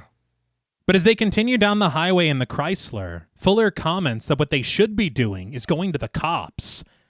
I'm surprised the cops didn't come to y'all when you were when you Butt-ass had your naked. bare Yeah. asses on the fucking diner stool. Yeah. Well, the manager didn't seem to have a problem. He's like, guys. This is great. Just Yeah, he not liked in it. my Yeah. Yeah. Venna says that they can't go anywhere until they find out what Rusty Nail wants. Night falls all around them, and at Venna's guidance with the directions seemingly provided by the demented trucker, Fuller pulls off of the road to park in the aisle of a vast cornfield, shutting off the vehicle. A veil of fog billows around them as they sit silently, Rusty Nail finally returning to them through the CB, asking if they're out there.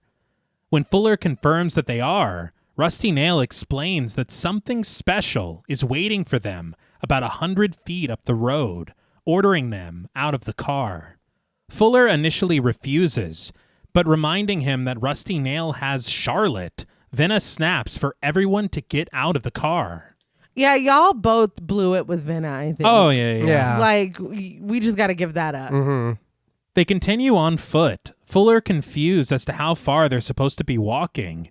But the trio reaches their mark, standing silent and silhouetted in the night air, as suddenly, Rusty Nail's 18-wheeler arrives behind them, his beaming brights illuminating them as he charges forward. It is funny to me because that 100 feet didn't mean shit, dude. Like, No. But Fuller raises his hand in a peaceful wave, only for Lewis to realize that Rusty Nail has no intention of stopping. And as the massive vehicle barrels onward, the trio escapes into the cornfield, Rusty Nail following close behind, crashing through the stalks in blind pursuit of the crew. They run for their lives, but Rusty Nail suddenly stops within the stalks, switching on his searchlight and casting it over the corn. Lewis sticks his head out for some reason. Like, I don't know why he's making himself available. Because he watches in real time as he gives away their position and Rusty Nail persists in his pursuit. Yeah. The trio races for safety, eventually reaching another aisle between the stalks, Rusty Nail eventually finding them and plowing forward in the hopes of running them down. But they're able to seek refuge in a dugout ditch within the aisle, allowing Rusty Nail to ride right over them, and once he does, the trio escapes into the corn, but in doing so, they accidentally split up. Please. I know. The wild thing about this is, for this stunt, they had this part of the ground dug out, and they put like a metal cage buried beneath it to protect the actors, because they realized just before they filmed it that all the truck would really have to do is miss its mark by a little bit, and it would literally kill all three of them. Okay. Oh, yeah. And so they're like, hey, maybe we should put something down there. Yeah. But Rusty Nail charges forward for Lewis and Venna, collapsing the corn in his wake, but the pair are able to evade his advances, though they accidentally lose each other in the process.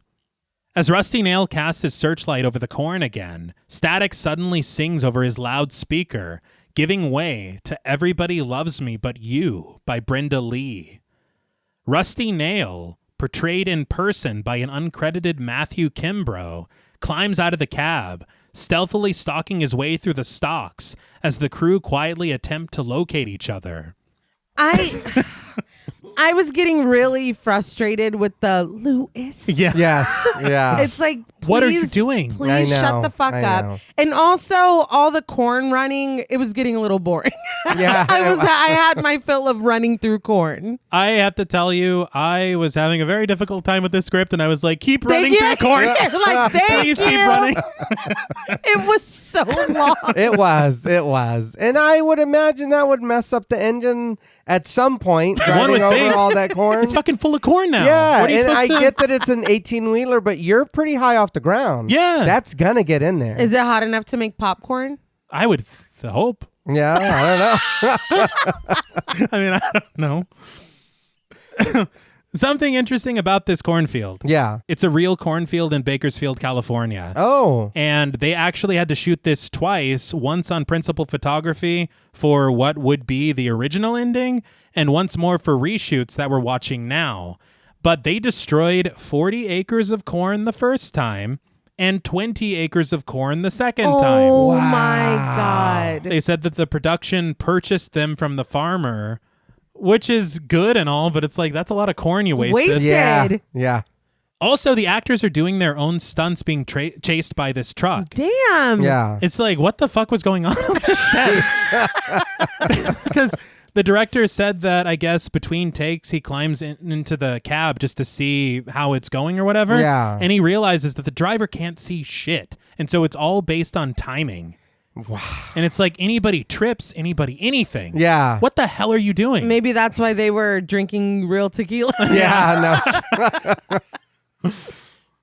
But in their whispered search, Vinna gives her position away and is promptly seized by Rusty Nail, torn from the corn and dragged into his cab, leaving Lewis and Fuller to watch as he drives off, disappearing into the dark. The brothers finally find each other, relief washing over them as Lewis calmly calls out to Vinna, "Hey, Vinna, you can come out now." He's leaving. It's like, dude, what world are you in? Yeah, I didn't understand.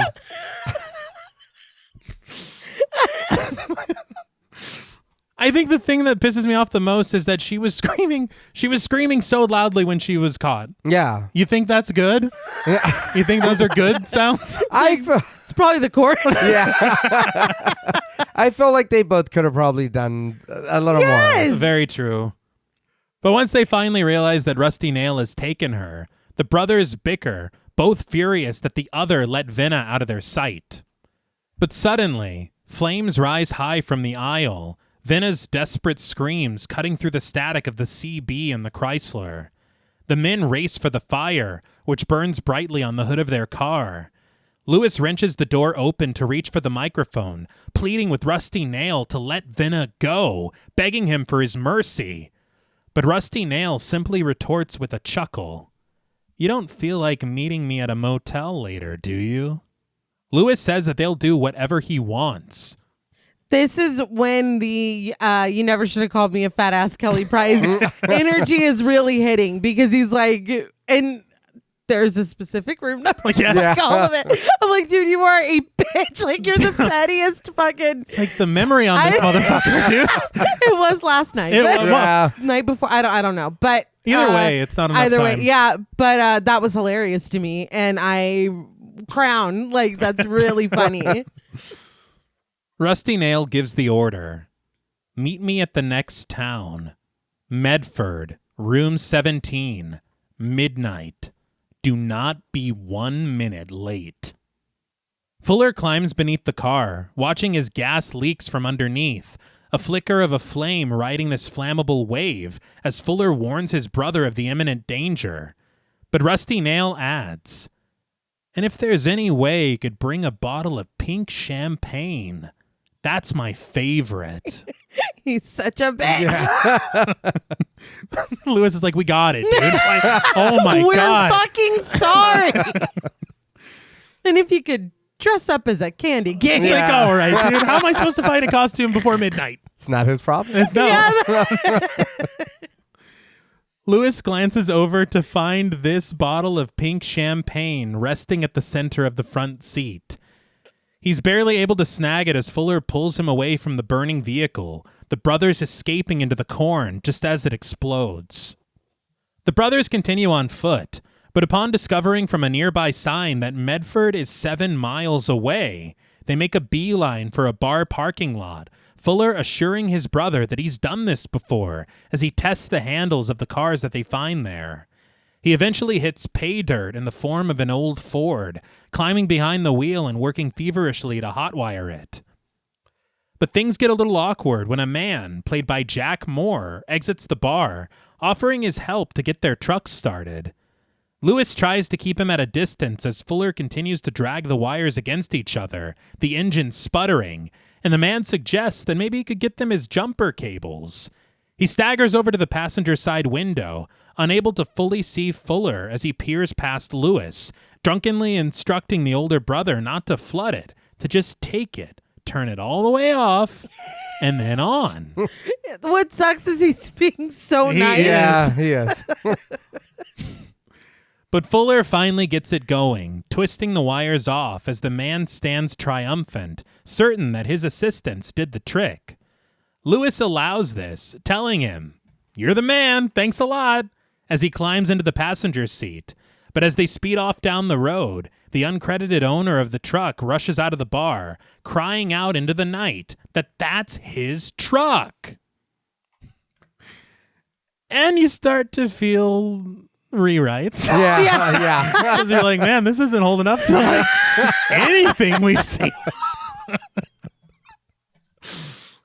As they race for the motel in Medford, Fuller assures his brother that everything is going to be all right.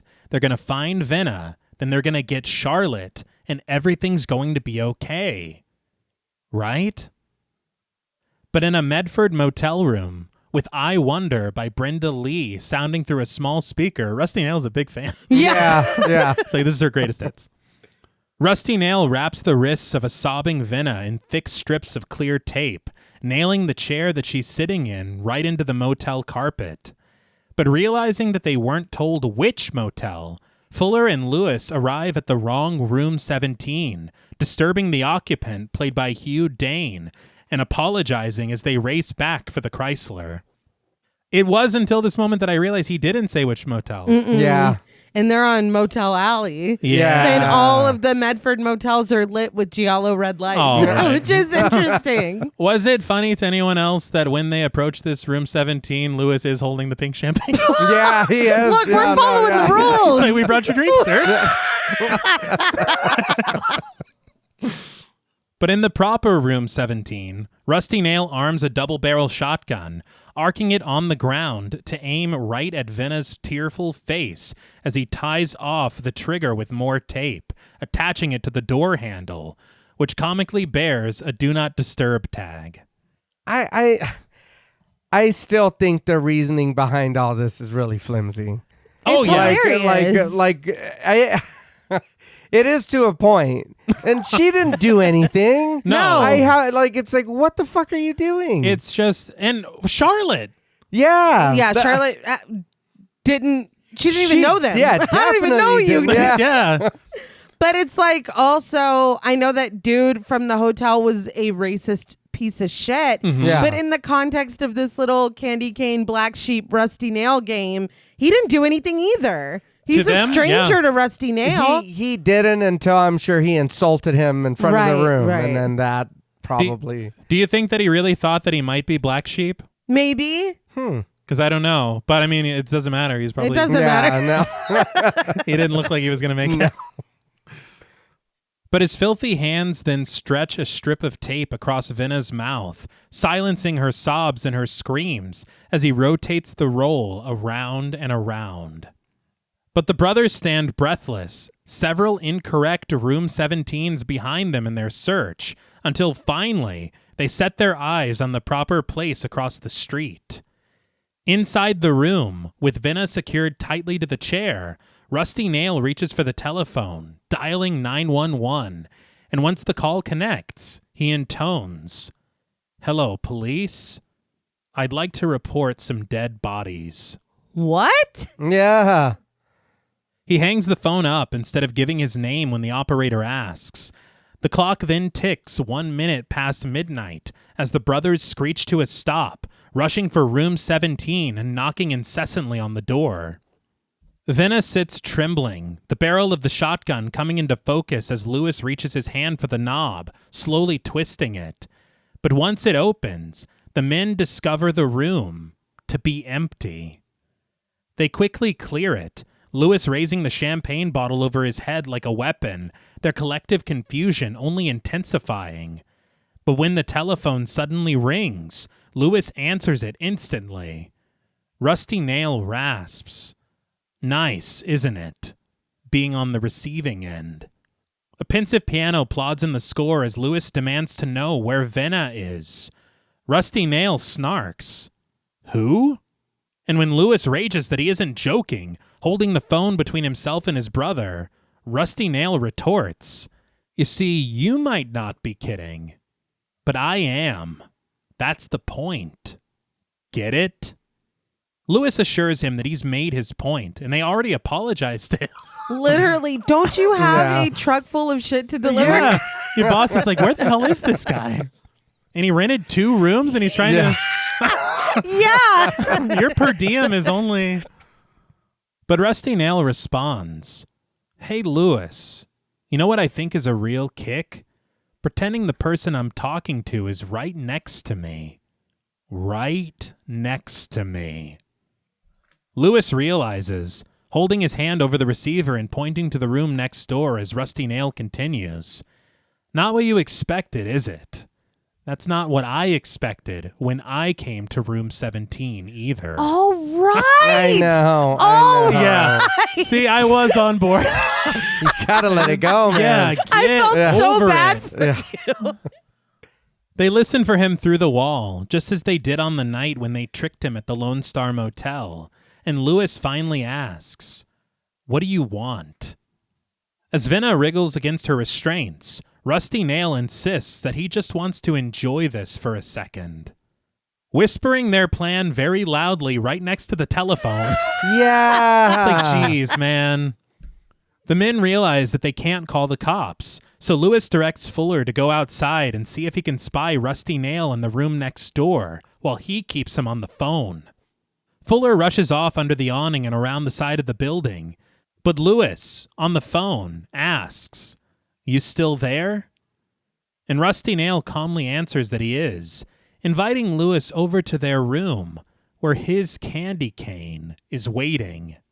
Lewis keeps him on the phone and talking, attempting to appeal to Rusty Nail, promising that if he just lets Xxena and Charlotte go, they won't go to the cops.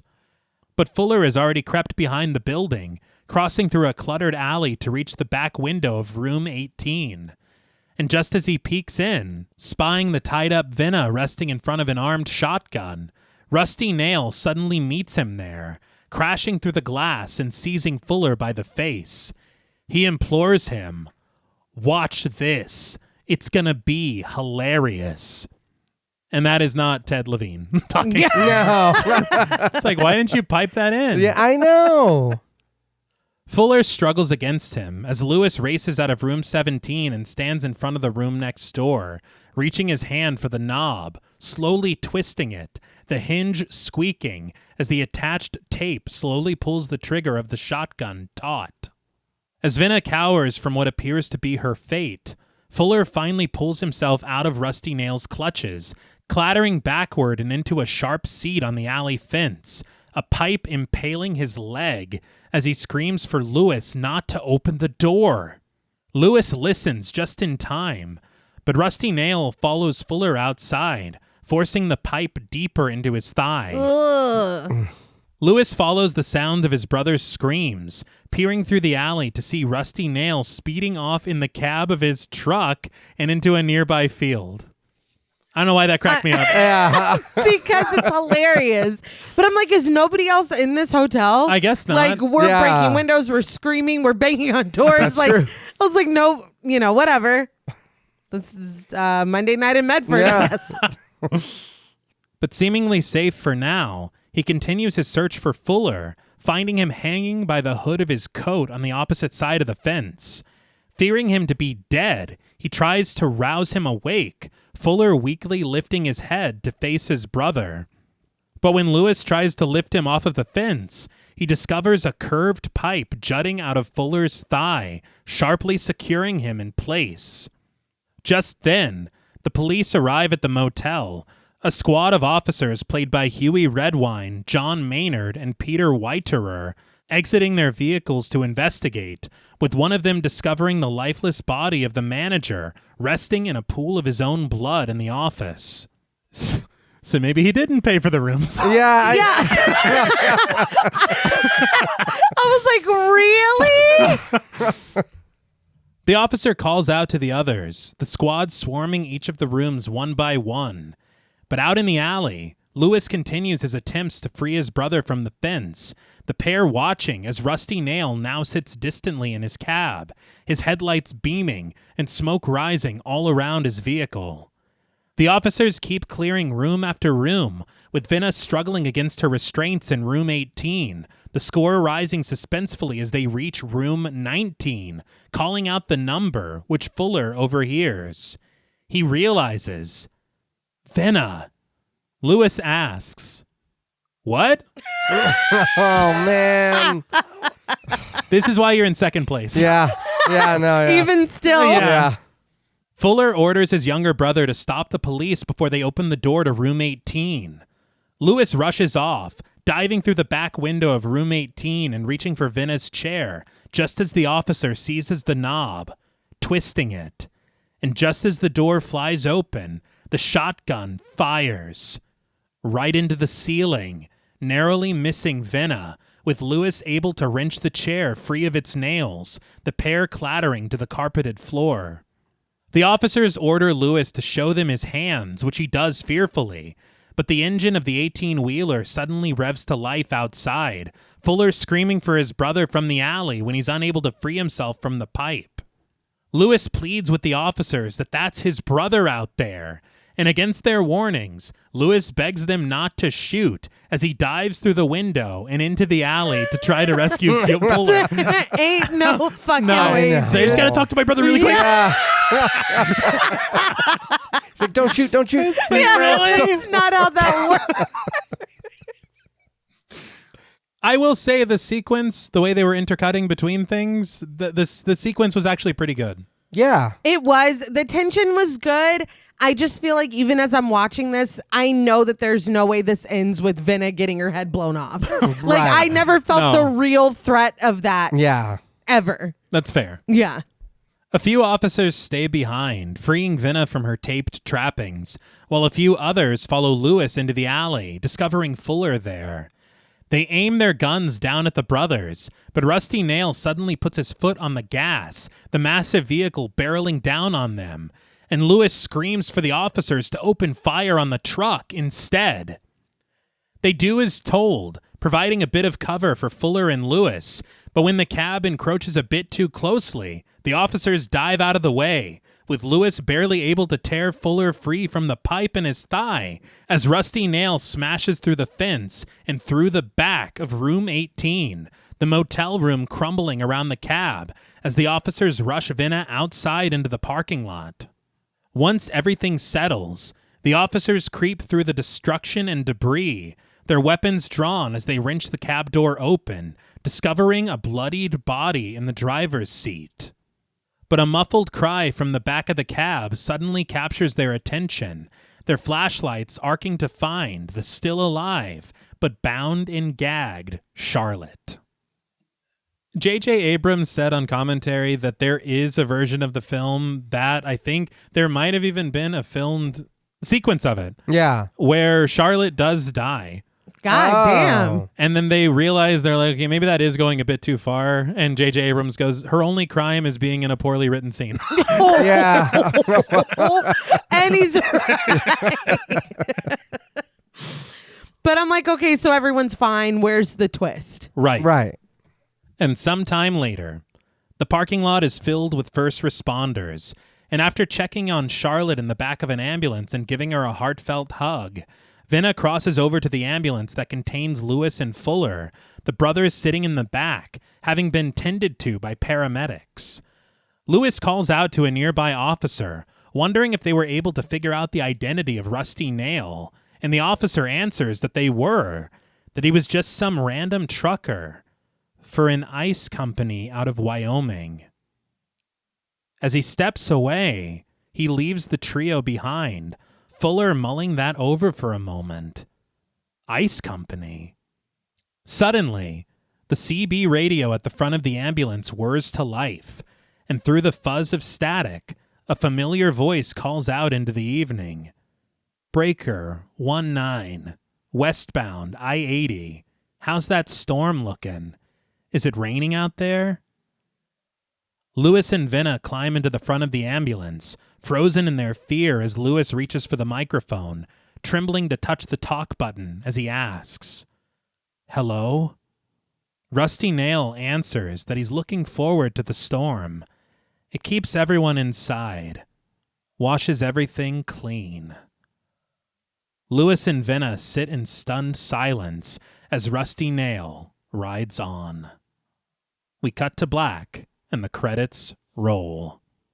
So, what did you guys think of Joyride? But before we do that, I do want to talk about these alternate endings very quickly. I'll discuss the ones that there really wasn't that much changed, and then get to the big original ending. Okay. That they basically were forced to change. In one of the endings, it's basically the same, but there is a really big fist fight in the alley between Fuller, Lewis, and Rusty Nail. And you see literally all of Rusty Nail, like it's not even hiding him at all. Yeah. And Lewis eventually runs Rusty Nail over with his own truck. Okay. The suspenseful shotgun situation happens, but everyone survives, and Fuller makes up with his father on the telephone at a phone booth at the motel. Okay.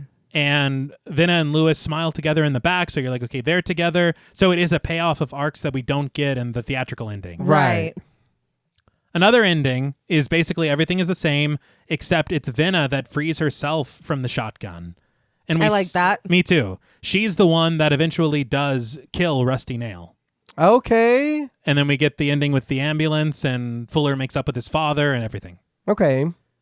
There's another ending where they're in the room, and as the cops burst in, Lewis knocks Vinna out of the way in time, and they blow Rusty Nail's head off. Okay. Huh. And then Fuller reconciles with his father.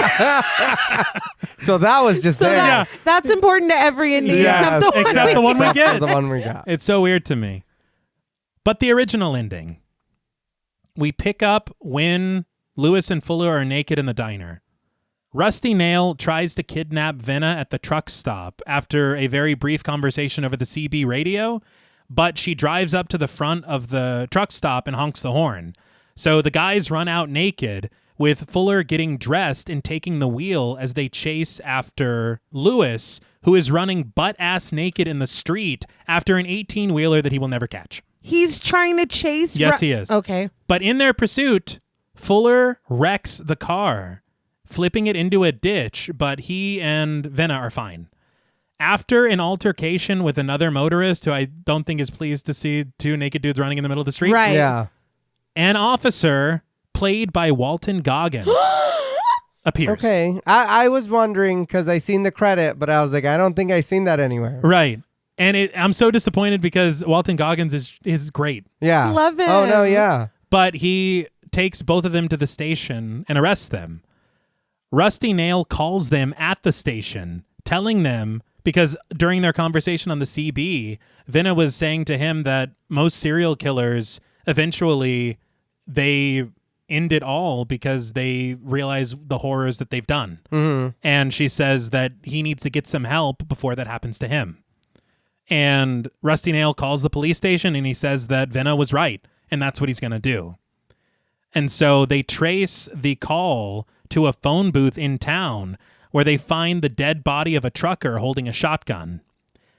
They recover Charlotte from the back of a truck that's nearby, and it's basically case closed, it seems. Vinna and Charlotte ride together in the back of an ambulance, and Fuller and Lewis ride with Walton Goggins back to the station. As they're riding back to the station, Walton Goggins takes a sip of his coffee, And Lewis realizes that Goggins is wearing a ring that he remembers seeing on the body of the dead trucker, a ring that he remembers knocking on his window. Oh, okay. But it's really funny because Goggins stole that ring. He's wearing it. So he's not even rusty now. He just stole it. Okay. And he's just nonchalantly drinking his coffee. But when Lewis realizes that this is what's going on and he remembers the ice truck, I almost called him the ice truck killer. I knew. I heard it. But he distinctly remembers it all. And so they hijack the police car and basically kick Walton Goggins out into the street. They race after the ambulance to try and save Venna because they know that Rusty Nail is still out there. They find the ambulance overturned and Venna is nowhere in sight. They eventually continue down the road, and they do try to pull Rusty Nail over, which is pretty funny. Yes. And once they do, because Rusty Nail does pull over, it's right outside of the cornfields. And so Steve Zahn, I forget his name's Fuller. Yeah. Fuller gets out of the car, but he steals a jacket from the back that was Walton Goggins. And so he's posing as a police officer to try to get closer to the vehicle. While this is happening, Lewis climbs into the back of the trailer and he rescues a tied up Venna. But the trucker pulls away as the pair bail out of the back. And Rusty Nail then pulls a U-turn, and this is when the cornfield chase happens. Okay. Oh. But they eventually explode the truck by shooting the gas tank. And it's later at the hospital that the brothers officially make up. Lewis does get to kiss Venna. Okay. Charlotte survives. But then Rusty Nail is brought in, and they watch him through the window die as they're trying to resuscitate him. Oh, damn. So, very interestingly, every single ending except the theatrical one, Rusty Nail dies. Right. Well, this feels the theatrical one, that ending of like, psych, I'm still here. Like, that feels so of its time. Oh, yeah. That I was like, that's the only way that this story was going to end. Like, if he actually died, I would have been very surprised.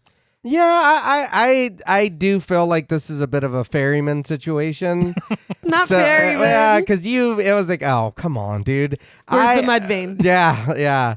I don't know how I feel about hearing him calling and talking about the storm or whatever at the end. I don't know how him still being alive. It's like, okay, I guess. I'll say I'm torn just because Ted Levine's voice is cool. I think that's where it's difficult. Yeah. But I don't know. I feel like there's elements of each ending that work well, that it's weird that none of them necessarily completely work completely for me. Yeah. Because I don't mind. I don't know that I mind him being alive. I do think that Fuller should reconcile with his father. Yeah, that's weird too. So weird to me. And there should be more of an ending between Lewis and Venna because that was the point of the whole thing, was them meeting up and then eventually getting together. Yeah. So that's weird that that's not there. And I'm sorry, you have a version of your movie that features Walton Goggins and you don't go with that one? Yeah. I know it was 2001. Right. But still. Yeah, that's kind of what I was wondering because when I was doing my back work for it and I seen him there and it says uncredited, I was like, you weren't in this movie. Yeah. I was like, I don't know where the hell you were. You would remember. Yes.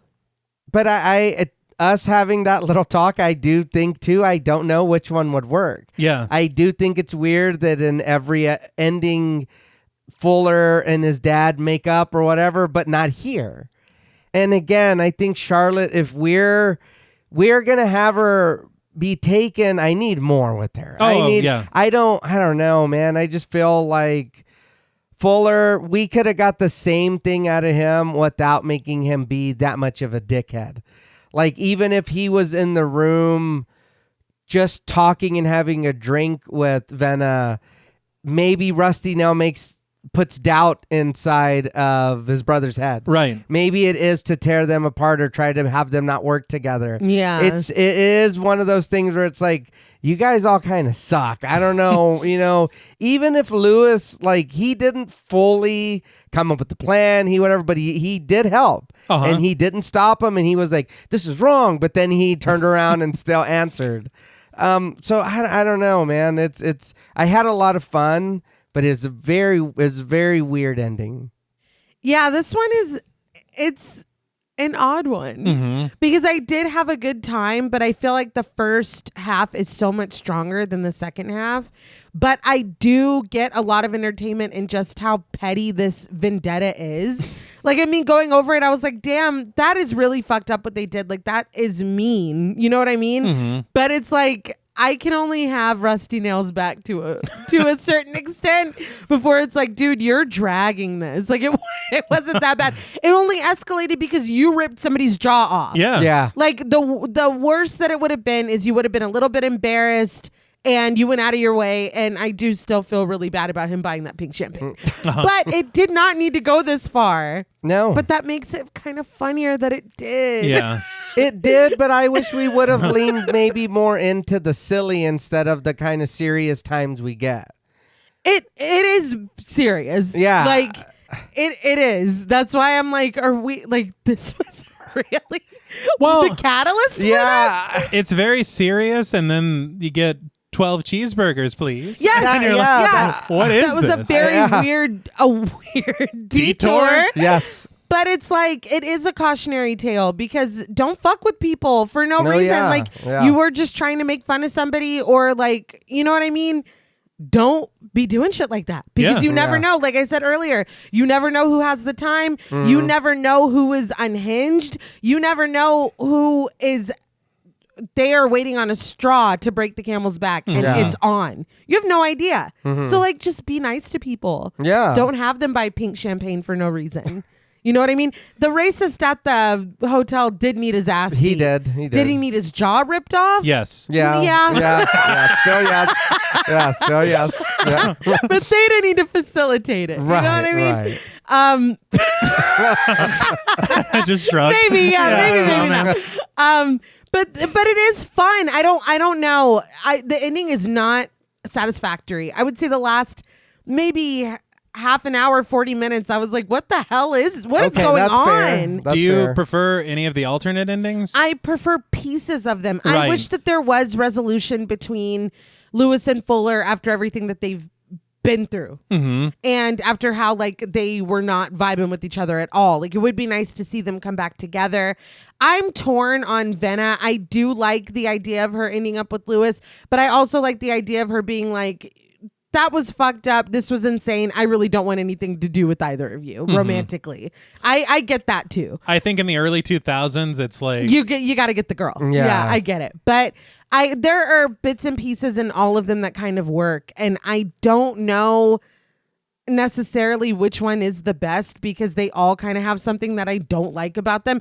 I don't know that we need a cornfield chase at all. they really wanted it. I'm going to be completely honest. No, yeah. I don't think that we need to waste all that corn. Yeah. I don't know if that really did it for me enough to keep it in any final version. But there were really, like I said, surprisingly successful sequences of suspense that I was like, okay. Yeah. The scene where Rusty Nail comes to the hotel, it was shot really beautifully and like menacingly. It was done really well. There are moments in this film where I'm like, am I watching the same movie from scene to scene sometimes? Because it's like we understand the assignment and then we get silly. And then we understand the assignment and then we go kind of way too far. Yeah. And then we understand the assignment and then we're running through corn for 15 minutes. And it's just, it's this weird mixed bag that is somehow still entertaining. I think probably because of the cast. Yeah. But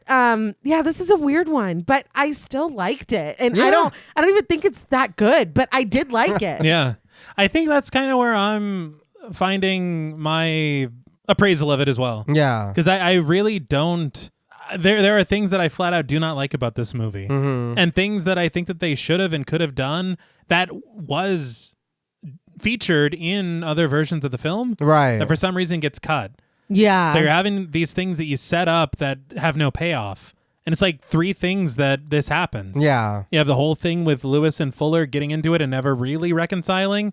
You have the situation with Lewis and Fuller and their family, which I will say the other ending that was written down that they didn't even film, which is probably for the best, is Rusty Nail follows them all the way to New Jersey. Okay. Because I guess there was something about a luggage tag that he found.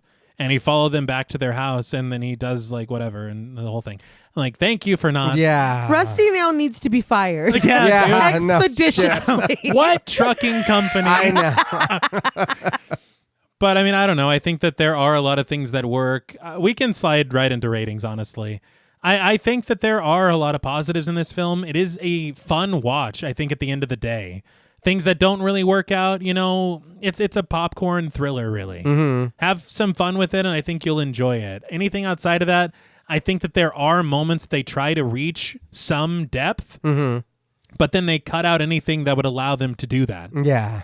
There are odd mistakes that they make about certain characters and characterization. You don't really know what the situation is with Venna and Lewis, or Venna and Fuller. Yeah. And they cut out the scenes that would have explained it or have a conclusion for either of those things. Yeah. Then there's this thing with Charlotte that is a big deal simply because we met her once.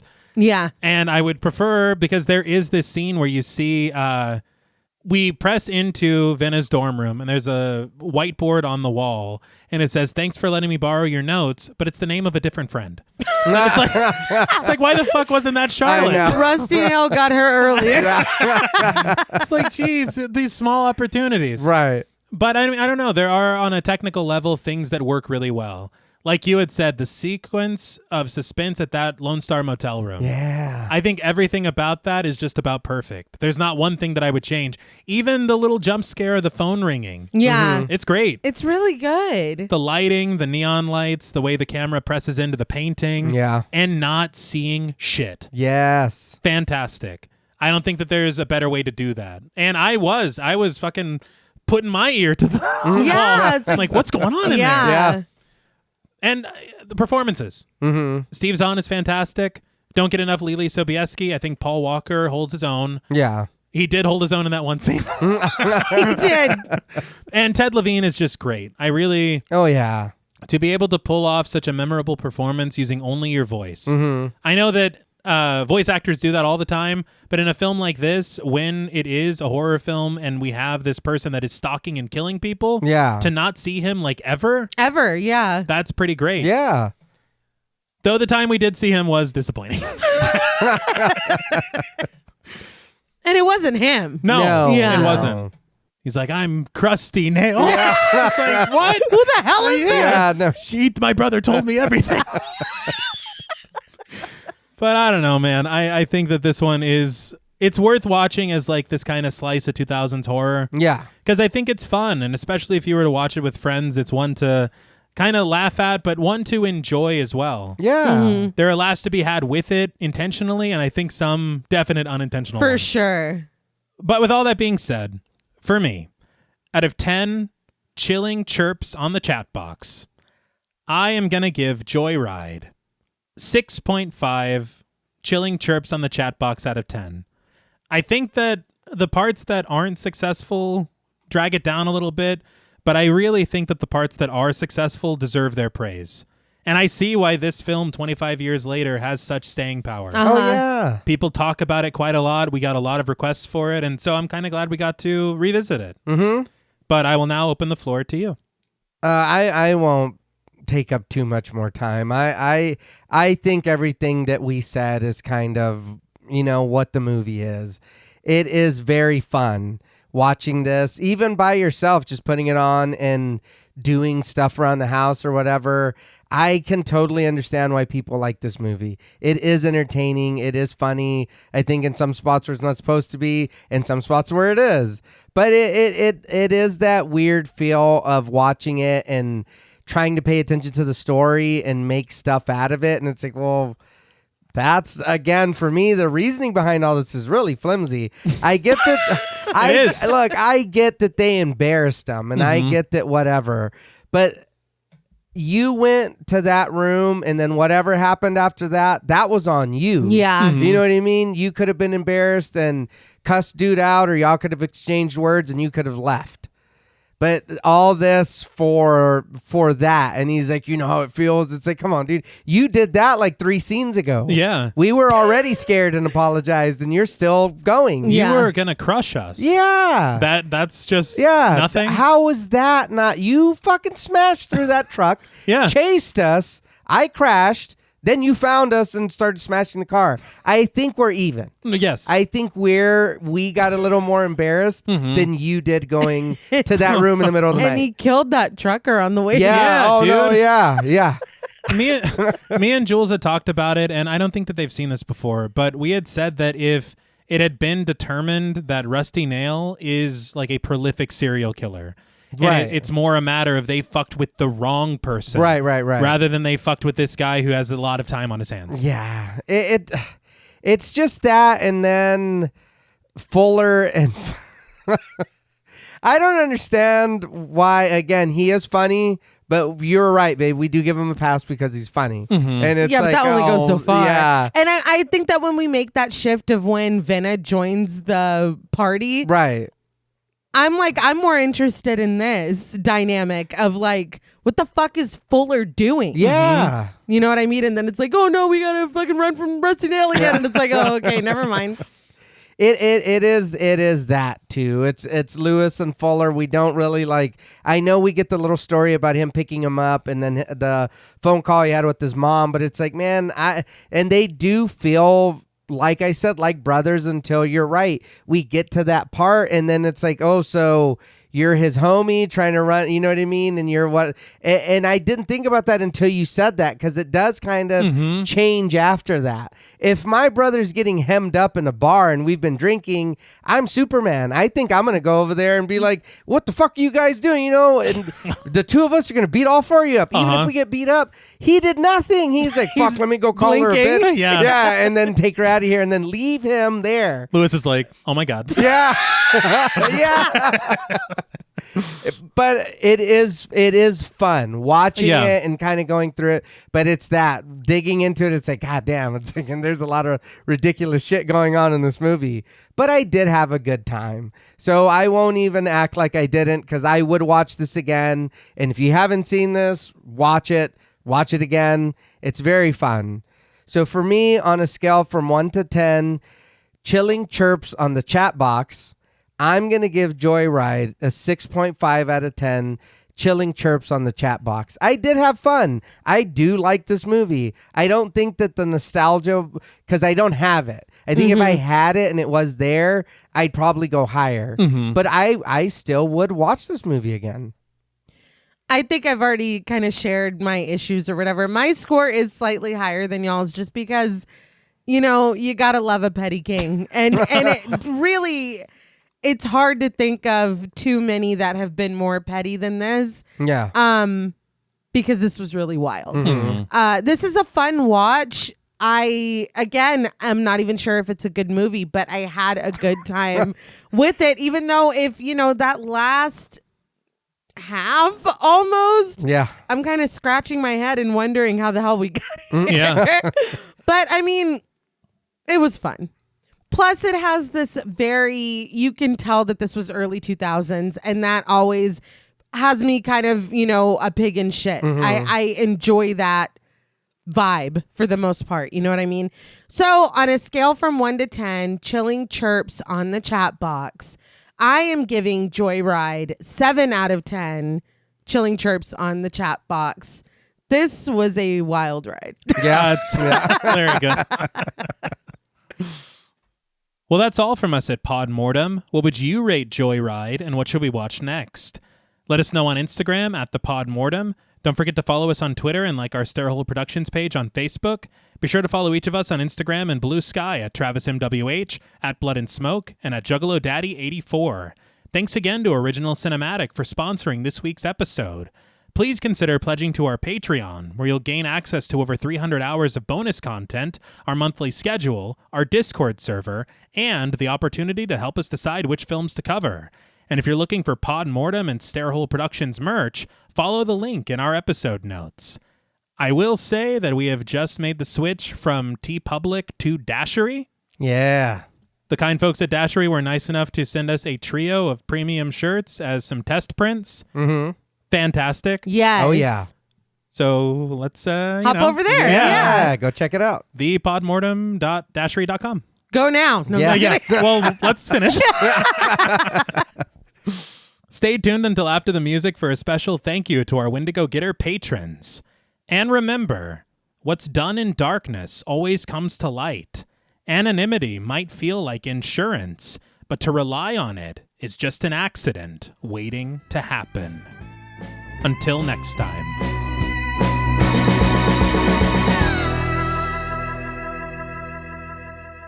Thank you for staying tuned. We want to give a very special thank you to all of our Wendigo Getter patrons. Woo! Yeah. Very good. A special thank you to Chris Ontiveros, Kristen Lofton, Megan Martinez, Kimberly Bass, Sophie Hodson, Anthony Jerome M., Jordan Nash, Kent Morton, Lala Thomas, Travis Anissa Hunter, Miguel Myers ATX, Jennifer Perez, Allison O'Neill, Carissa, TJ and Angie Bronson, Andy Teague, Applin Ontiveros, Karima Rhodes, Kimberly Kleindienst, Bobby Holmes, Donna Eason, JD Rizak, Molly Gerhart, Armand Spasto, Aaron Aguirre, Eggy, William Barry, Charity Oxner, Amanda Six, Mandy Rainwater, Jordan Roberts, Dylan, Spencer Montalvo, Pancake the Panda, John Ramos, Michael Newding, Alexis Roberts, Itzy M, Gary Horton, Kate Lamp, Carlos and Sydney, Jessica Hunter, Helena Rudder, Alan Johnston, Mariah, Livy Fun, Scott Troutman Wise, Mozzie Bear, Dave Burke, Emma Hagel Kissinger, Valerie G, Emiliana, CB, Taylor Santana, Will Lewison, Angelique, Smelly Poo Poo Head, Beth Bauer, Cookie, Esperanza J, Jason Kyle OKC, Joshua Rumley, Danielle Peralta, Sawyer Reese Farr, Sahara, Girl That's Scary, Cassandra, Andrea Simmons, Ashley Higuera, William and Xena Rush, Ryan Brom, Megan Ochoa, Laura Lassiter, Eileen O, Marissa E, Henry F, Megan M, Strangely Sarah, Christy Beck, Nancy and Andy, Amanda Lopez, Andy Terrell, Erica Morin, Tris Wynn, K.87, Mariah Jensen, Carrie A, Lonnie Lono, Powell, Kayla E, Maggie H, Murder Stina, Kristen Marcy, Ori 81 Bariqua, Look Like That One Girl, Bog Boy, Felnez 63, Alita Pui, Probably My Jugs, Kate Thackeray, Wade Pack, A Lizard, Bay J, Jay Rich, Topher Williams, Elena Metler, Valerie K, Christy Lee Kruger, Professor of Humanities, Laura McCarricker, Naomi, Josh Smith, Autumn Green, Abby Kopp, Crystal 831, Skank Sinatra, Morgan Alexander, Tony Osteen, Julie Fredborg,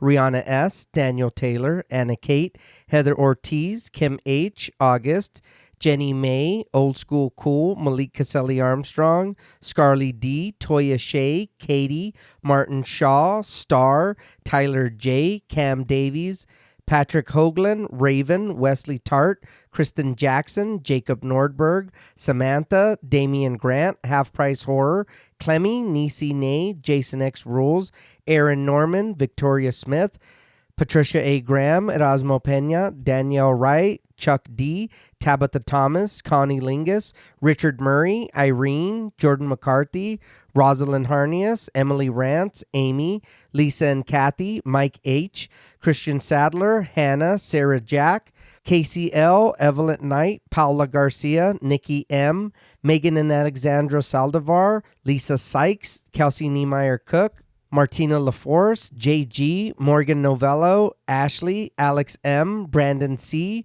Gordon Sutherland, Georgia Renlin, Ashley Poe, Diana Joe, Connor Gormley, Carrie Parker, Katie Face, Jane Pillsbury, Caitlin Asher, Mia Franz, Pooh Bear, Spicy Caldera, This is the Zodiac Speaking, Jason the Ghost, Moldy Tic Tac, Brian Ward, Tanner Rutgers, Gremlin Keeper 22, Sam Spade 666, Veronica, Kristen Rhodes, Daniel Laurent, Garmito, TVR, A Very Sweepy Baby, Nicholas Rage, A Lazy Boy, Nicola Williams, Sadison Miles, Stu Corbett, Brick O, Jada Nicole, Lost Fan 08, George L. Robertson, Mercedes X Bleeple, Joel Miller Apologist, Cool Trainer Elijah, Mrs. Bloomingdale, Sierra Duncan, Renee Hart, Meg Like Sleep, Final Boy, Alani, Elizabeth Thompson, Joey, Michelle Nicole, The Lipstick Demon, Less Than Zombie, Franklin Badge, Sean Reeves,